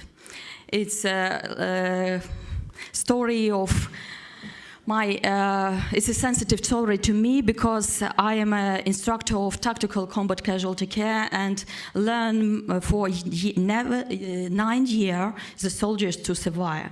And I taught 10 seconds. I taught one soldier, Andrei, in 2016, and he's the best combat medic. And in 2022, he had injury in defending Kiev. And he survived because he had his knowledge. And when I met him in the Donetsk region 3 months ago, he returned to army. He have his prothese on the right leg, and he said, "I'm fine. I'm also defend my country. It is my duty. And all over I want to feel my leg." That's why it's a great opportunity and great challenge for me and for all our medical clusters to find this innovation prosthesis to Ukraine, to bring the innovation of medicine for Ukraine. And we say for you, for Europe, help us for your resources, help us for your expertise, help us for partnership. You're welcome to Ukraine. To the country is the center of Europe. Glory for Ukraine. Thank you. Thank you very much. Thank you for this. Due to the lack of timing, I didn't introduce that we will be having presentations from a couple of sectors. So it's health, agri-food, textile, energy, smart city, industry 4.0, digital, defense, machinery, and social economy. So now we have started with the health. So I would like to welcome on the floor Barbara. Please, the floor is yours. Okay, so hello Yes. everyone. My name is Barbara Liptakova. I work as a business specialist at Kasovianu Industry Cluster. And in today's presentation, I would like to shortly introduce you to our cluster. So CNIC, or Kasovianu Industry Cluster, is a consortium of partners from the public and private sector, but most importantly, it is a strategy for economic, social, and technological development of the Košice region.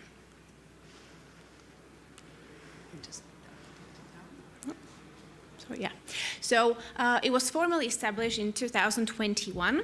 Here you can see our founding members. So they come from the academic sector, industrial sector, and we also have regional political authorities among our founding members.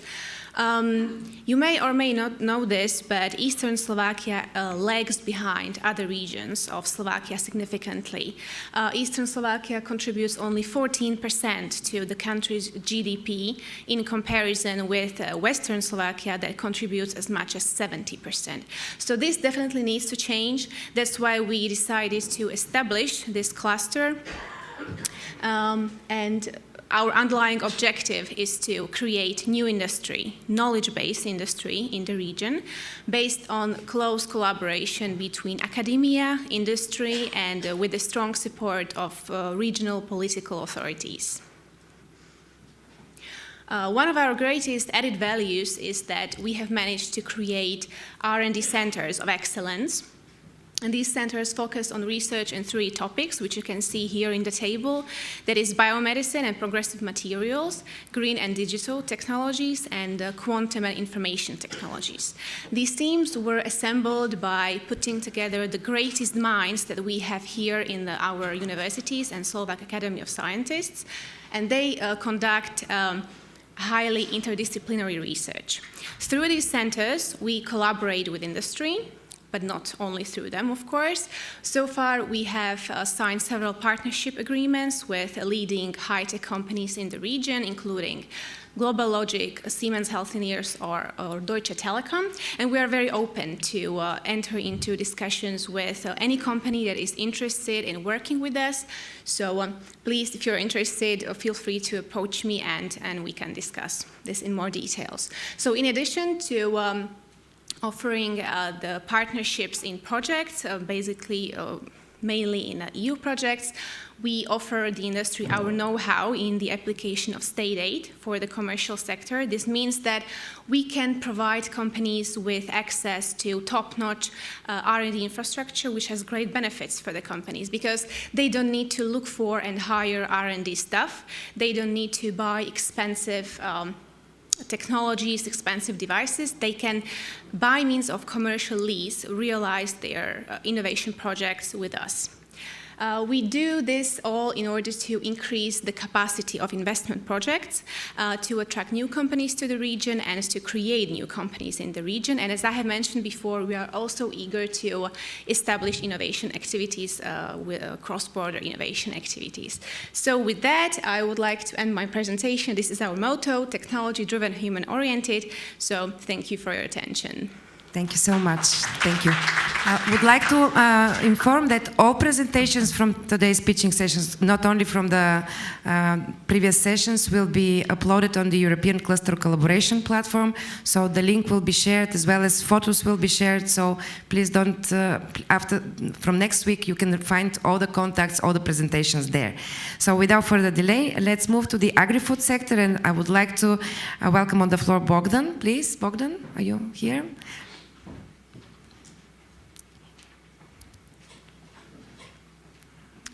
In the meantime, I'll ask the rest who knows the order, please be more closer because we are running out of time. Thank you. Bogdan, the floor is yours. Hello, ladies and gentlemen. I will be very shortly. You know that agri-food in Ukraine is the most important sector. In 2021, agri-food accounted more than 47% of our country exports. Now, due to the war, we have a very big problem with our lands. They are mined. We have extremely complicated logistics. Farmers and producers are unprofitable. But we are moving forward and creating new models for development of agri-food sectors. And I want to say that during 2022 year, logistics and export integration with Europe increased more than 2 times, with the support of our partners from Slovakia, Romania, Lithuania, Latvia, Estonia, Poland, and Bulgaria. And today I want to present you the projects that are necessary for the development of cluster interaction of Ukraine with our main partners and another countries of European Union. Firstly, about export and logistics hub. Our goals include assistance in establishing export sales. And also we want to develop in logistics support. We want to reduce the cost of logistics transportation in accordance with shipment volumes. And what we want, we are looking for stable partners in these countries. We are looking for owners of warehouses in Poland, Romania, and Slovakia. And we are looking for experts who understand different IT solutions in warehouse systems. Also, I want to say about value-added chains project. This is a strategic initiative to diversify the country agroeconomic and to reduce influence on sectors impacted by military. Our goal is to identify global agri-food niches and build new value-added chains in Ukraine. We are looking also for people's experts who can help us.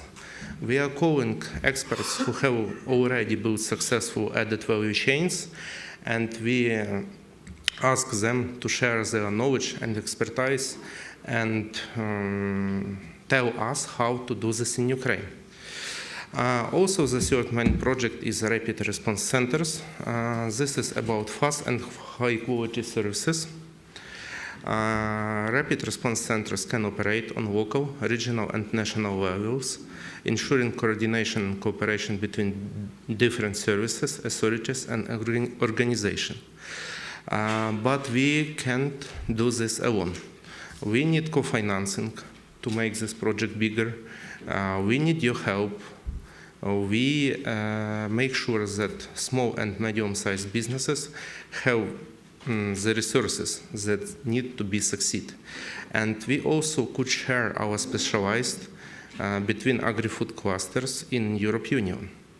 Also, we have another small project, but 3 minutes, so very shortly.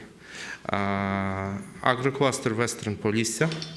This is about improving labor quality in rural areas. Agri-cluster about on the ways of the Tripilian Ancient Mother aims to develop small communities and involve tourism organization in Ukraine, Moldova, and Romania. We are also very strong in poultry and agri-food analytics. Contact us now. Let us help you, us, to be successful in agribusiness. And we will do this together. Also, thanks European clusters for today networking, Europe and Slovakia for support of our country, and Armored Force of Ukraine for possibility to be here. Thank you. Thank you very much, Bogdan. Thank you. Okay, so we are going to the textiles industry, and I would like to welcome Elvira Moldovan on the floor. Thank you. Ladies and gentlemen, my name is Elvira Moldovan, and I'm proud to represent Ukraine today and to represent energy transition program Burstin Plus. We have developed this program as Ukraine has obligated to implement statements of 70 Sustainable Development Goals, also Paris Agreement and European Green Deal. And however, Russian terrorists have been destroying Ukrainian energy infrastructure. The program is named after the energy town Burstin, which is well known as Energy Gates to Europe. And program provides association of 7 local communities, which has to achieve 3 strategy goals. The first goal provides development of alternative green energy, including a solar station, wind station, probably even gravity installation, and so on. The next goal is aimed to achievement of economic effects. It means that local business will development will improve, and local budgets will receive more revenues from local business. And the last but not the least goal means that we want to change energy mantle. It provides that utilities company will sell services, not kilowatts, and population will save energy more than before. To achieve these 3 goals, we suggest, we propose a set of projects. The main important are represented in the slide. You can see that they include energy audit, ecological transport, energy cooperation inside of 7 local communities, energy management, energy innovation, and so on, so on, so on. We extremely suppose that the program allow us to achieve energy independence and safety of local communities. And local business will be developed better and will pay more taxes in local budgets and in state budgets. Also, we believe that carbon emissions will reduce, obviously, and thus we're looking for partners whose experience, whose knowledge, whose support or even technical and scientific aid will help us to develop Ukraine and will help us to become full part of Europe. Thank you very much for your attention. Thank you. Thank you very much.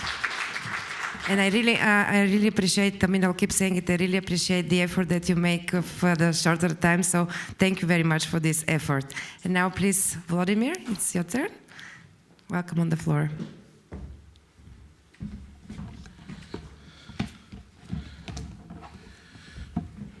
Dear participants of this very important meeting, I am grateful to the organizers of the Forum for the Innovation and opportunity to present of our institute program.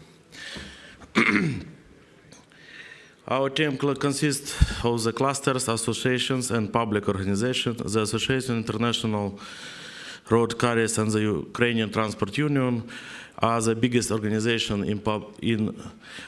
of private transport operators in Ukraine, which I represent.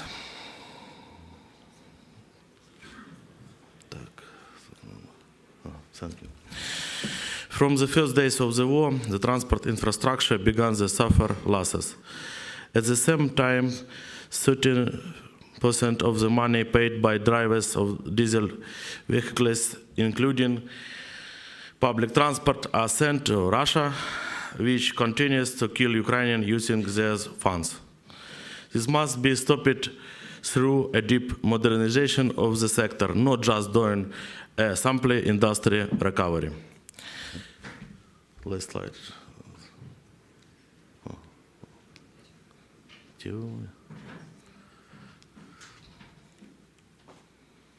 Excuse me.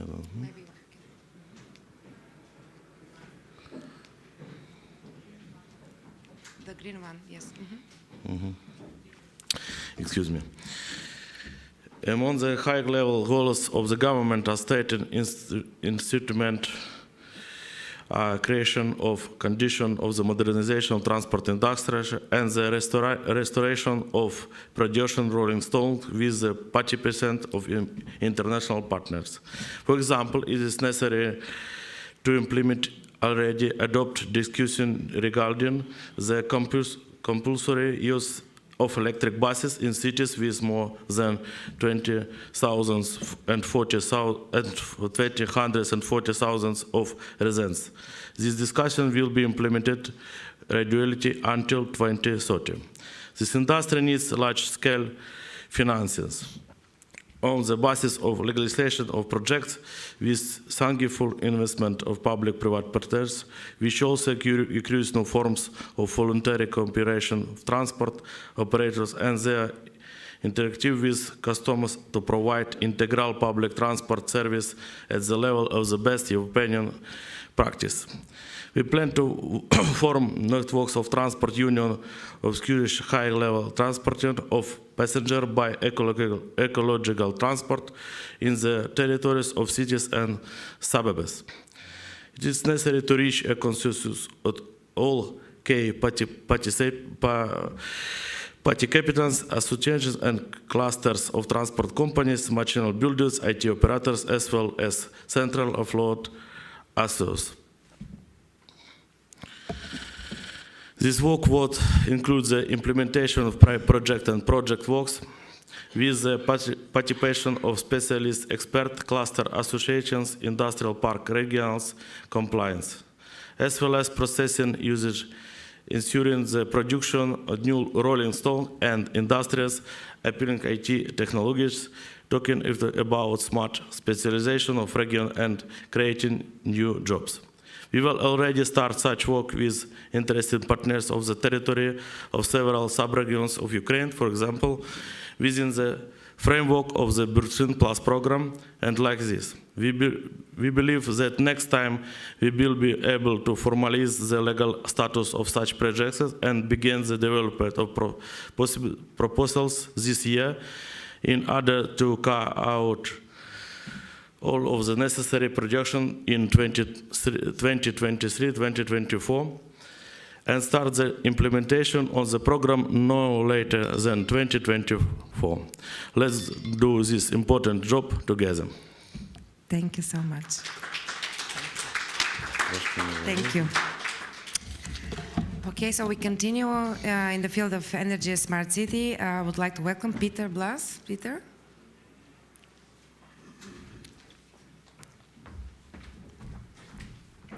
Hello, my name is Peter, and I am from the company called Antik Telecom and Antik Technology. We are part of the proud member of the Slovak Smart City cluster. Green one, yes.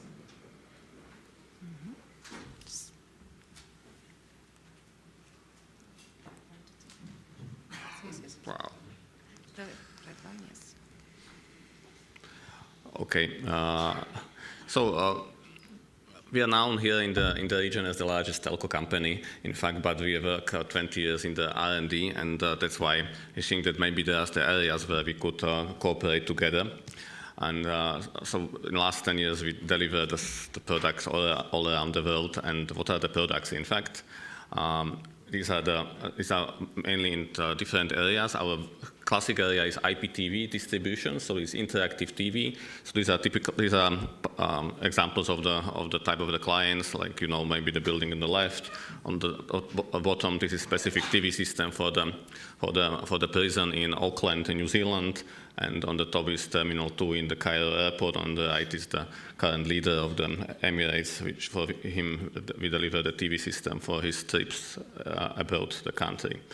And what is the unique part is that we have on the one place the R&D, development, final development, software from the lower level up to upper level, and the production. So we can together create everything from scratch up to the final delivery. And so this was the IPTV, and the segment for the future, we think you act a lot of you is the smart cities and the different segments from the last mile mobility through tourism, communications, safety, public lighting control, metering, waste management, and environment controls. I prepared a few examples from this newest IoT and smart city segments. One is the hybrid. The example is the hybrid. I will just skip this. Hybrid charging station. It's a combination of the charging station for cars and for the bikes and the motorbikes. There are different areas where you can apply this device. So this is one of the new developments. Second one is that we call it community charging. The idea is that it's hard to define where you need to have a charging station. Charging station is normally very expensive and still quite expensive device. Idea is to have a hub, central hub, and very low cost plugs near almost to any parking lot. And then you don't need to book the special place for the e-cars. Normally the problem is how many spaces I should allocate, and my neighborhood is not very happy about this sometimes, because most of the people don't have any electric car. Why to dedicate a special place for the electric car? With these low-cost plugs, you can have the availability of the energy everywhere, but you don't need to allocate a special place only for the electric cars charging. And one of the other developments is the city app and the software behind, which puts on the one place in the one application all different use cases, like payments part, payment for the parking, payment for the public transport, payment for the sharing, payment for the entrances to the different kind of events, and also which is the part of our approach in Slovakia and beyond is the sharing scheme for different kind of devices. Our idea is not, all of you probably the e-scooters and the way how they are managed in the cities. The e-scooters with empty batteries are being collected by the diesel cars, and then they are charged somewhere, and then they are replaced in the area. Our idea, which you can see in this city, is that we have dozens of these photovoltaic powered charging stations for these small last mobility devices, which are placed usually next to the bus stop, so you can change easily the bus to the last mile device, which is the e-scooter, e-bike, or the e-motorbike. So these are just small examples of the possible cooperation together in different areas. We are open to discuss your own projects and your own areas of interest where we could work together. Thank you. Thank you very much. The next participant who is covering the same industry is online. So colleagues understand that we have Peter Higueros on the online. Can you please? Hello. Peter? Hello. Yes, Peter, we hear you. Yes, I'm sharing my screen. Yes, if you can go on full mode, and probably understood that the challenge is that instead of 5 minutes, you have 3. Thank you very much. Yeah. So very briefly, thank you for inviting me to this event. Our organization is a hydrogen cluster, which has up to 80 members from different categories. We are gathering universities, large-size companies, medium, small, and also some individuals. The main main goal of our organization is to promote the hydrogen economy and hydrogen technologies into the real life, and create the hydrogen supply chains, which will be then be connected to the one big hydrogen economy. Based on that, our activities covers mainly the organizing of meetings with international clusters, organization, and other stakeholders. And we are trying to prepare and promote the projects in the hydrogen economy. So everything what is related to the hydrogen, from the production of the hydrogen to distribution and the utilization in the final applications, it is covering our activities, and we are as a hub for this, for all the stakeholders that would like to be involved. And what we are looking for also with the matter of Ukraine is that we see that the hydrogen could be one of the main issue regarding the energy independency of the Ukraine, but also the Central European countries. And Ukraine, with a big potential for renewable energy, could be one of the key members of this coalition, I would say. And also regarding the plan of building a large-scale renewables in Ukraine, produce the hydrogen and transport to the Europe, Slovakia could be one of the key elements in this project. So this is what we are looking for. We are looking for companies and organizations, institutions that are willing to do something with the hydrogen, with the production, distribution, and final utilization. Thank you very much. I hope that I matched the 3-minute session, and this is my context. Thank you very much. You've done it really even in less, so I really appreciate it. Thank you. Alexander, the floor is yours. And we are moving now to the Industry 4.0. Yeah, hi again. I represent now Association of Industrial Automation of Ukraine. I am CEO, so it's my second hand, because first is CEO of UCA, Ukrainian Cluster Alliance. So how it works. Yeah, so APAO association is the oldest association in Ukraine, Industry 4.0. We were created in 2011. So typically we do a lot of stuff around Industry 4.0. In fact, we try to manage this like ecosystem. We have in such ecosystem more than 300 members, officially less, about 55 members. And we try to create many what we call collective assets or mechanism, like we manage standardization, we have technical committee, also we try to create or contribute to development in Ukraine Center 4.0 and Digital Innovation Hub. Also, well, part of our job is development of clusters, engineering, automation, machinery, and so on. So we try to keep, you know, this strategical, holistic view how to develop ecosystem in Ukraine. So talking about our needs or what I'm looking for. So first stuff, of course, we are looking funding of program, because we are founder in Ukraine of Strategy Industry 4.0. And since 2018, we generated a lot of, about 20 projects. Now, many of them presented on our booth in this brochure and our site, Cluster Alliance. So it's typically a project like Digital Innovation Hub, what I mentioned, it like network of independent export industry 4.0, and many others. So we are looking for funding, and I hope with presentation opportunity we saw this morning, it can be possible. Second, of course, we are looking for collaboration as far as we have in here today. We have many innovative SME developers. We are looking collaboration in EU program with partnering.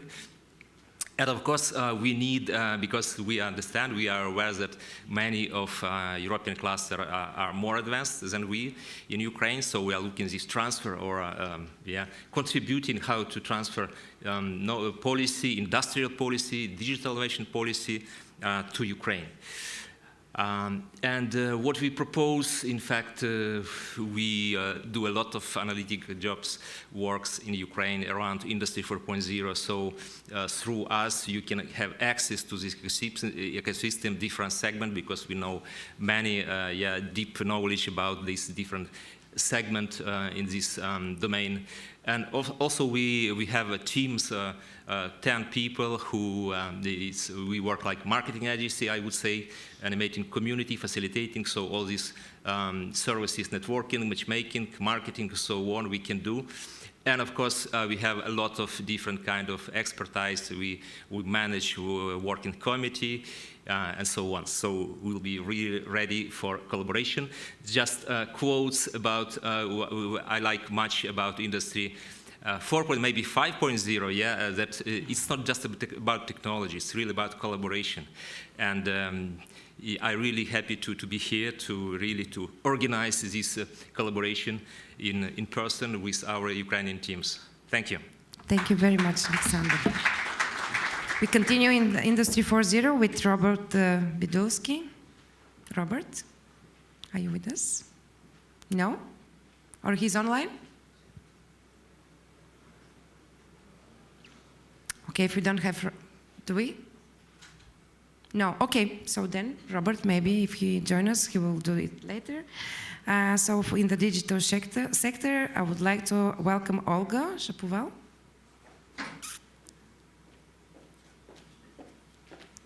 Thank you, Olga.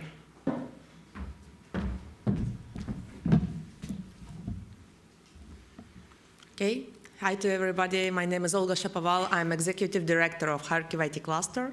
So Kharkiv IT ecosystem was created like a Silicon Valley in the United States around Stanford. So Kharkiv IT ecosystem was created around educational universities, and it was like an engineering city, and now it's like digital engineering city. So, okay. So before the war was started, we grown really fast. Like 50% of growth, imagine 2 COVID years. And war stopped for very short time, this growth, and make it slower. But we are the only one industry which has grown due to this year, war year. So now, like we have, and we had, a lot of companies, more than 500 companies, more than 50,000 of software engineers who are like resilient, highly motivated, and they continue to work. So in our cluster, we are Kharkiv IT cluster, so we are working for 8 years. And in our cluster, we do not have anyone who stopped their business. Imagine, we are from Kharkiv, but we are continue to work, and we continue to create outstanding digital solutions for all over the world. We are part of, as a cluster, we are part of Enterprise European Network as a member of this consortium. So we are like unique point to enter this outstanding community.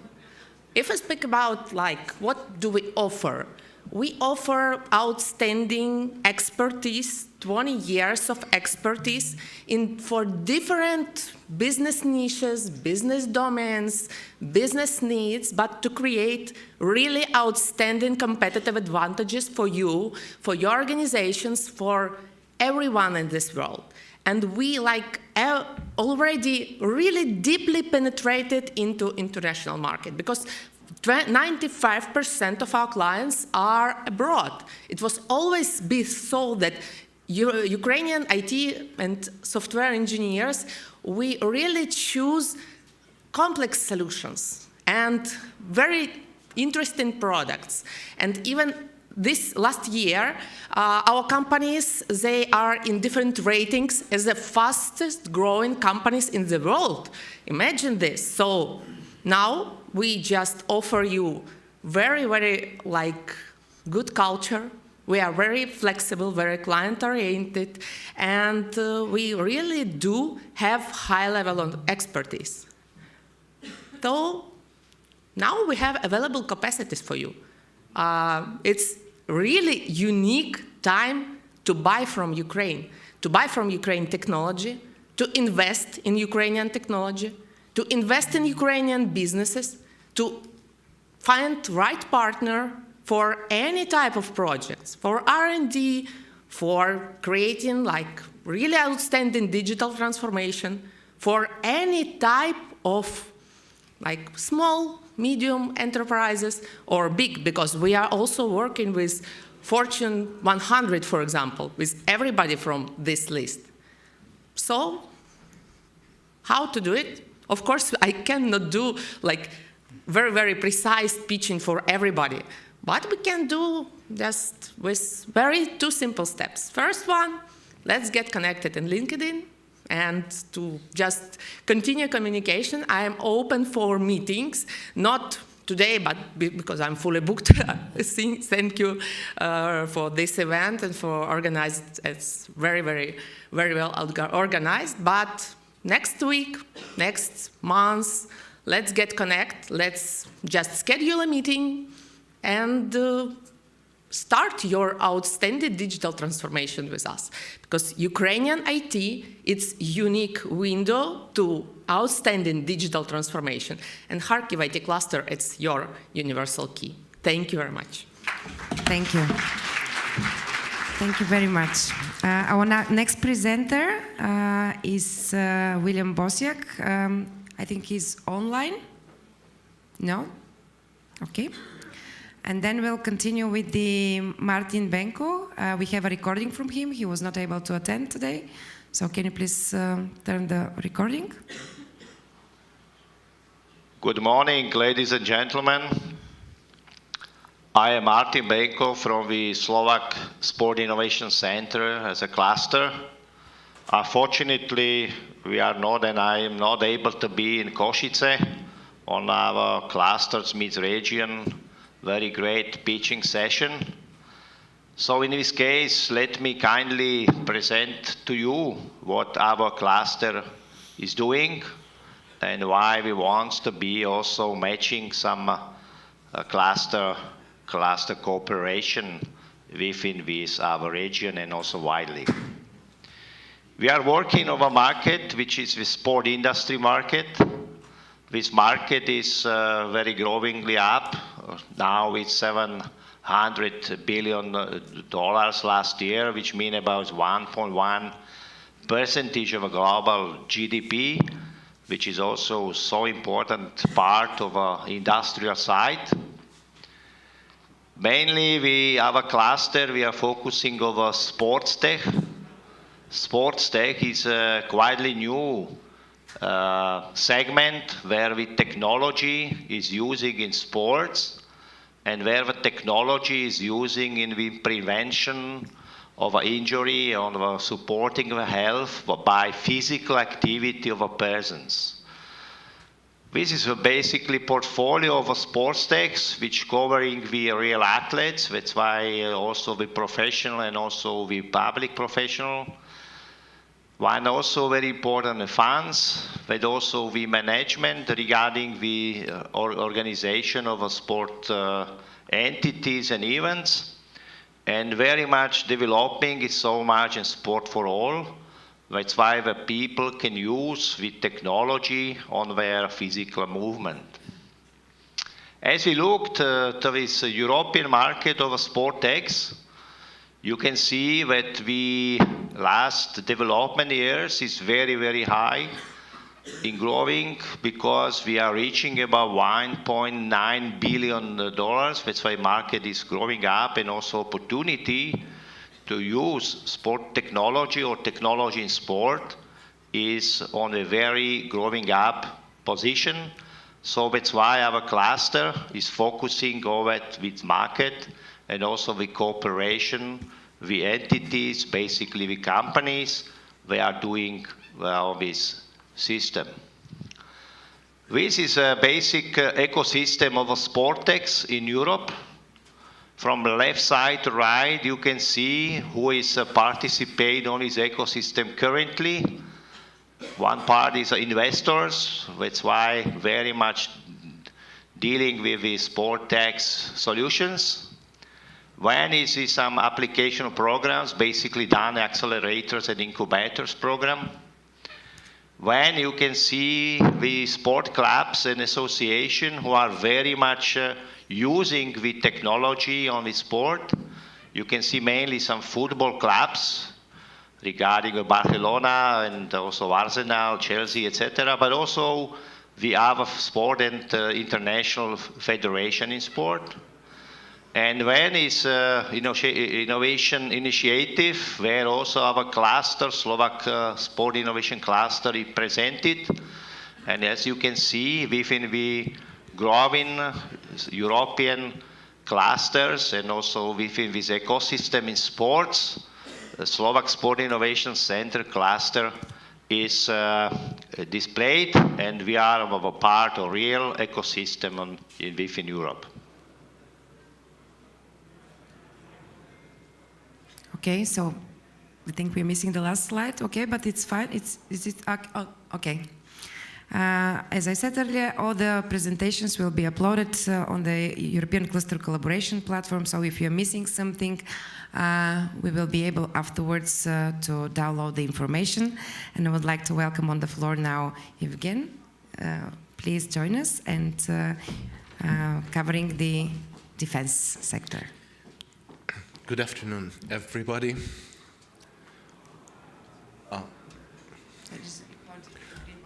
Yes.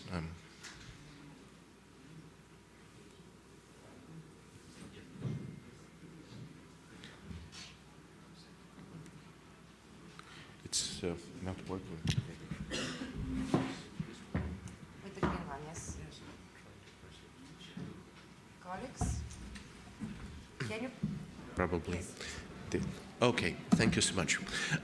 Miltech and dual-use technologies are the new field for the cluster collaboration in the European Union and also Ukraine, because much of the challenges that are being solved by the ecosystems developed within those clusters are deriving from the security challenges that had appeared recently, especially with the invasion of the Russian Federation of Ukraine.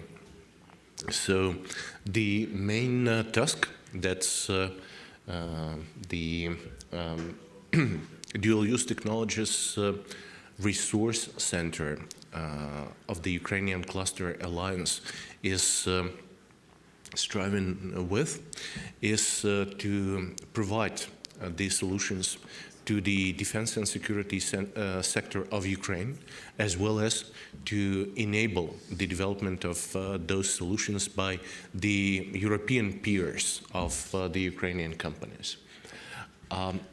The Miltech innovations and value chain that is being boasted in Ukraine contains four main elements that are on the investment promotion side, as we need lots of investment nowadays into the development of new solutions to match the security challenges.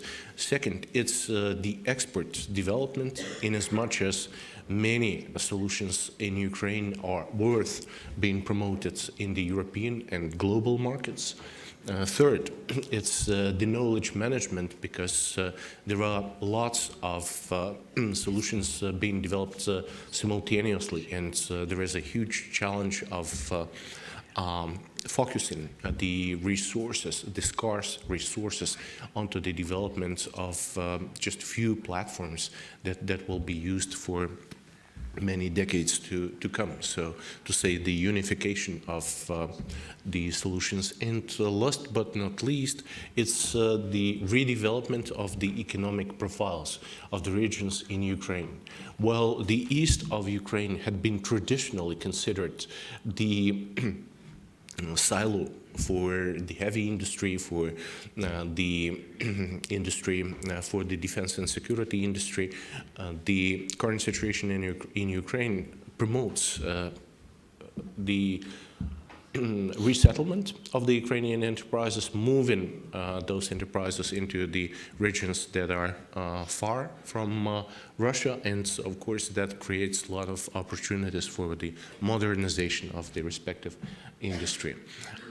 If we look into the ecosystem that we are trying to create within the dual-use technologies resource center of the Ukrainian cluster alliances, it's basically split into two levels where we deal with the high TRL solutions that are ready to market and may be offered immediately, and that's one of the examples.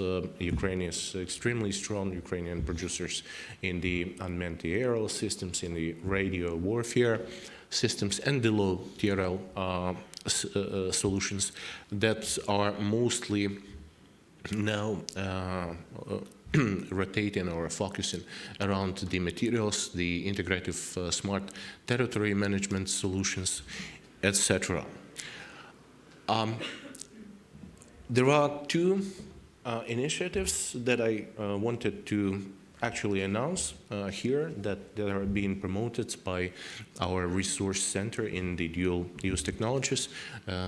Number one initiative is the establishment of the East European Space Management Center. It is to be built in both Mukachevo, close to the Slovak border, and in one of the regions of either Slovakia or Poland that is close to the border with Ukraine. The main task is to actually ensure the processing of the information that's being derived, the data derived from space. And the last initiative that I also wanted to announce, and which is the continuation of some of the topics raised in this hall, namely the security of the energy infrastructure. The energy infrastructure in this region had been built as a complex where Slovak, Polish, and Ukrainian, for example, energy generating facilities were developed in order to ensure the transfers of surplus energy, the use of that energy. So the invasion of the Russian Federation puts very strong pressure on it. So our last initiative is to welcome everybody to work on the establishment of the Eastern European secure energy infrastructure cluster. Thank you so much. Thank you very much. Thank you. Pleased to welcome on the floor, Olga, please, the next participants in this session.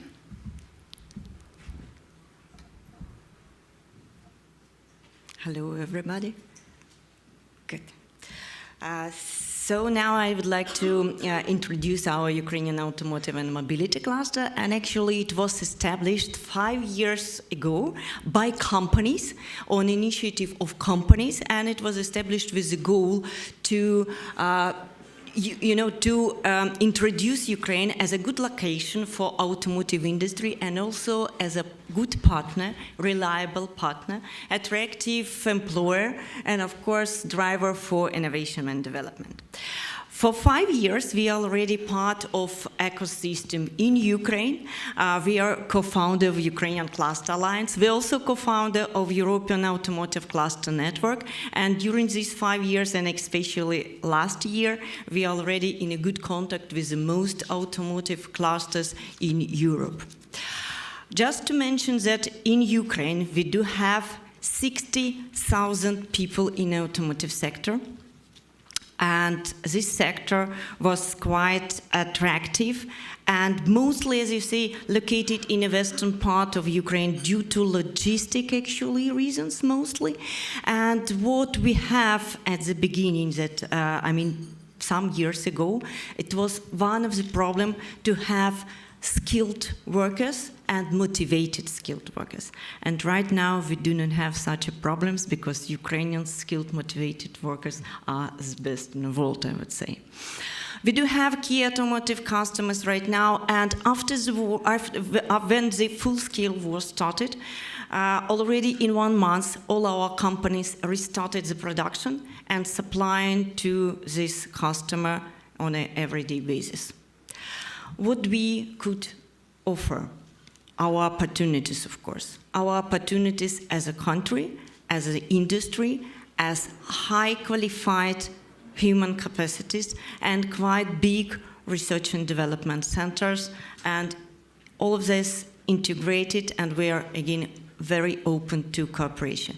Just to mention that this is export data is only for automotive and machinery build industry, and exactly for 2022.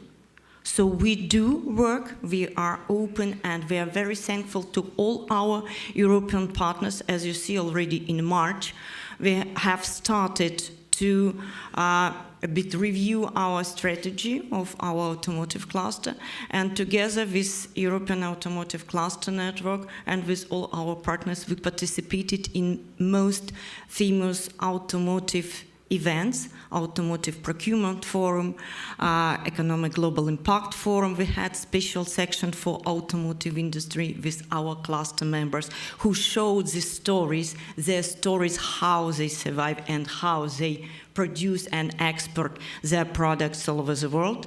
And also we had a common booth in Automotive Suppliers Summit with women, because men were not allowed, but it was common booth for our clusters. And we have contacted exactly from this exhibition with most of, no, not most, with all German automotive clusters. But to finalize, I want to show you also that we have actually a lot of online meetings, and thank you, we started, I told yesterday, with a year ago with Polish colleagues. But last week, and this is exactly what I would like to finish with, last week we had 2 meetings in Nuremberg and Stuttgart, and and we have already good contacts, and we show the whole world our position. And of course, we are open to all possibilities right now, and thank you for the panel discussion with many opportunities which right now opened for Ukraine. So again, do business with us, stay with us, and just to finish, I definitely would like to finish not with my quote, but with quote of our members who did my last week and probably all months and probably next some months, that a year ago they decided to stay in Ukraine. To stay Ukraine and to support people, to be responsible for people. And right now they have Global Quality Award as the most quality, high-level products without defects and highly skilled, motivated people. Thank you so much for attention, and we are always here for you. Thank you. I have to say that the only reason I really watching the time is that the matchmaking will start at 12:30 and there will be people online, so it is not possible to inform them at the moment. So I would like to welcome on the... so do we have Rodica Lupa online? Yes? Okay. Yes, I'm here, thank you. Hello? Yes, hello. Hello, yes. Probably you've been informed that we are a bit... pressured in time. Running out of time. Yes, yes, please go ahead, and you have really kind of 3 minutes maximum. Thank you. Yes, thank you very much. I'll be very brief. I represent a construction cluster in Bucharest, Romania. We actually have members from other cities as well. I won't bore you with many details because the time is short. I just want to say thank you for having me here in this wonderful event. Our cluster, being a construction cluster, is ready and eager to help reconstructing Ukraine, of course. Although we have, as founding members, mostly construction companies, architecture, engineering, and construction companies, our cluster is a mixed cluster because our goals are mostly related to advancing the digitalization of the construction ecosystem, and we're trying to enhance the adoption, to speed up the adoption of high technology, of new technologies in the industry. This is why we also have quite a few members which are technology companies who are quite who dedicate many of their products to the IEC ecosystem, to the construction sector. What we do have, we are a pretty young cluster, so we are in our 3rd year of existence, but we already have over 50 members, despite the fact that we are quite selective. So we don't onboard everybody. We're looking for donor companies and research institutions who can actually contribute and give back to the community. What we focus on, like I said, is the digitalization in our first 3 years. And mostly we're trying to enhance the building information modeling adoption in Romania. And most of our projects are somewhat related to BIM adoption, including policymaking, because we are also involved in policymaking at national level, but also European level with the help of the European Cluster Alliance. And I would like to thank them for supporting us and having us and having our opinions heard, actually.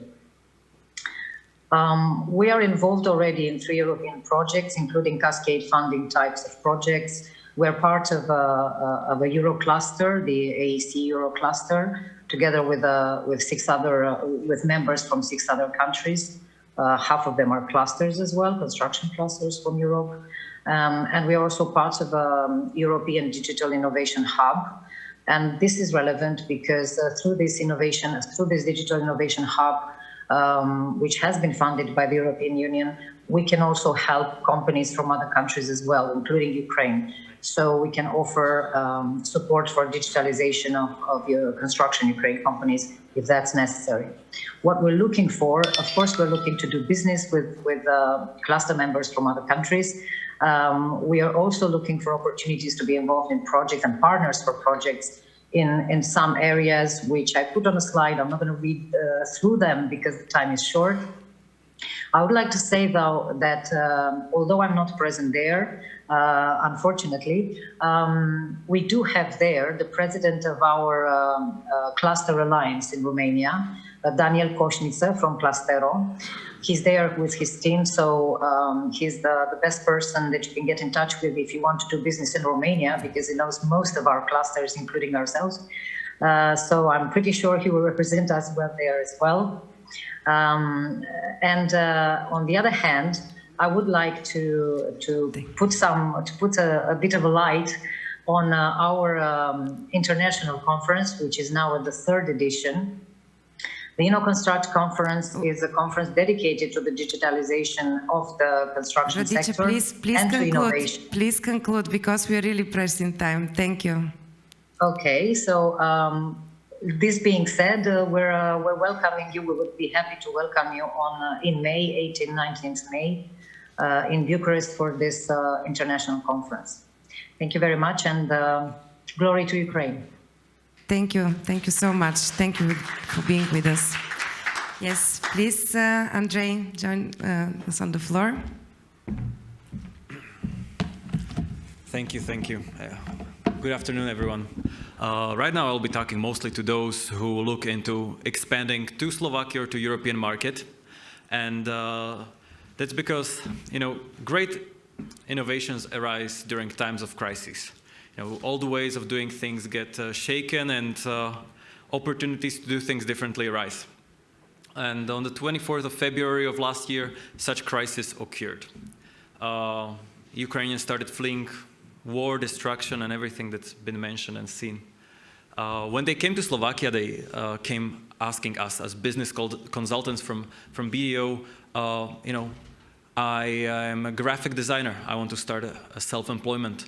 How do I start a limited liability company? Because I want to open a bakery. I have a company in Dnipro. How do I relocate it together with all the employees? And there we found it. That was, for us, the silver lining, the opportunity. And it wasn't just an opportunity for us. It was an opportunity, and still is an opportunity, for Ukrainians, as we try to help them to fulfill their potential. And for Ukraine, because as I spoke to Ukrainian ambassador lately, we agreed that 100% of companies that fail and go bankrupt won't return to Ukraine after the war is over. And of course, Slovakia, as we need more people who are hungry to realize their business ideas, to pursue their dreams, create value, jobs, etc. I believe that all of us here today believe that our work and our businesses create something positive. And we see it as a road to doing good things. And innovations and cooperation make that road into a highway. So why am I telling you all of this? In the time of making this project start in Slovakia, we gathered a really good team of people, of businesses that are experts in state aid advisory, in the negotiations with the ministry to get companies the most money from the government, business model adjustment for the Slovak Republic, commercial lawyers, HR relocators, and funding institutions. Basically, anyone you need to get established in Slovakia or European market.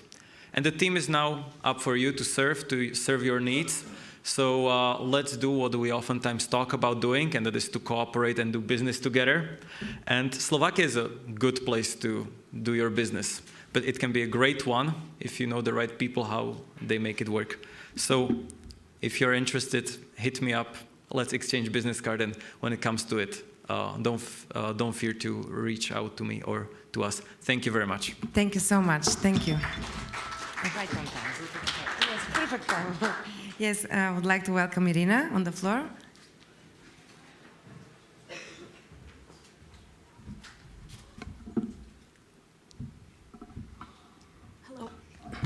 Hello, everyone. Please imagine we can leave the planet in better conditions, more cleaner, more prosperous than we inherited from our parents. Could there be the more social dream? My name is Irina Darvai, and I am CEO of Ivano-Frankivsk IT Cluster. We cooperate a lot in Ukraine, and also today I present as an expert Precapessian Eco Energy Cluster from Ukraine. Eco Energy Cluster was established to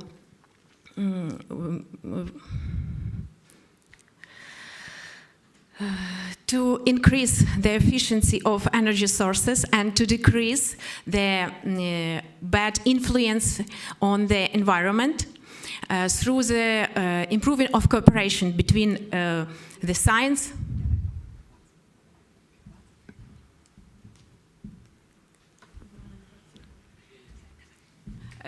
through improving the cooperation between the science and business and the social sphere.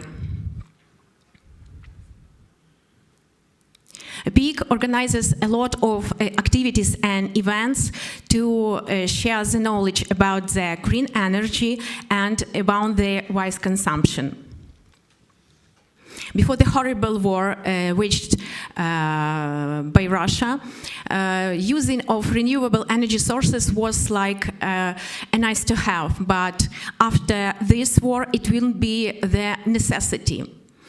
New green technologies are needed for Ukraine during the horrible attacks of our energetic infrastructure, and also it will be needed for Europe because it will be your energy independent.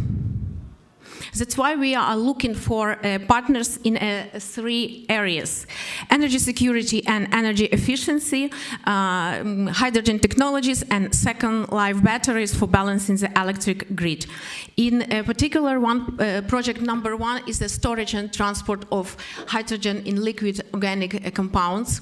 The main goal is to create the working prototype to transport liquid hydrogen by using of existing pipeline infrastructure. And project 2 is the second life batteries in carbon footprint decreasing. It's also, the main goal is to create a working prototype to give the second life of batteries, and it's about wise consumption. And another slide. Cooperation is the key for success in any area. It's the simple phrase at the first sight, but after the war, for all Ukrainians, this phrase sounds more strong and very loud. Let's cooperate with Ukrainian people, let's cooperate with our businesses, and we're also ready to share our technologies and our knowledges. Thank you for your support and thank you for your partnership. Thank you so much. And last but not least, I would like to welcome on the floor Daniel, please. It's the, yes, thank you so much. Yes, the green one. Thank you very much, dear participants. I am representative of Council of Slovak Exporters. We as a Council of Slovak Exporters has been established in 2020, right at the bridge of pandemic COVID-19, as a export support initiative for our Slovak businesses and the bridge of international trade. Our platform is designed for all businesses and entities that export and are interested in international trade. We strongly rely on wide partnership and structure of our home and domestic and abroad entities. We also consist of a team of professionals, specialists, and international experts. What are the essential levels of CSE? Well, as every member association is a collective voice, we represent our members on various governmental councils and various state institutions. We also support our companies within the individual approach, so they can really ask us for any advice regarding international trade. We also strongly rely on networking and organizing of events. And also information and analytical branch, where we conclude some economic news every day, also some monthly economic outlooks and the opportunities for our members regarding the business opportunities. This is the structure of our members. We are not focused on particular sectors. Our members are from various branches, from SMEs to large industrial enterprises, also from startups, and as I said, in industrial organizations. We as a council strongly rely on the organization of networking events. This is the evidence of our regional export and innovation platform, where we bring together companies from Slovak regions, together with the experts for example, financing, insurance, and other issues that are connected with international trade. The The pivotal activity from last year was the establishment of V4 Business Conference, which brought together more than 200 business entities, together with high state officials from Czech Republic, Poland, Slovak Republic, and also Hungary. This conference was meant as a bottom-up approach, where we discussed the issues that are our companies facing right now, mainly the energy crisis. And as I said before, we strongly rely on our strategic partnership and international ties. Feel free to contact us and become a part of Council of Slovak Exporters. Thank you very much. Thank you. Okay, so after these presentations, please join me in a big round of applause for everyone who've been participating in this morning and presented. With this, the first part of the day has over, but I have to say that because today is the Global Meetings Industry Day, I'm very happy to announce that the matchmaking session will start. So I'm pretty sure that all your calendars are fully booked. Please start approaching the meeting rooms on the first floor for the first round of the matchmaking. After the first round, there will be a networking lunch, then followed by the second round of matchmaking, and then after that, we will all gather back here. Thank you. I wish you a happy matchmaking.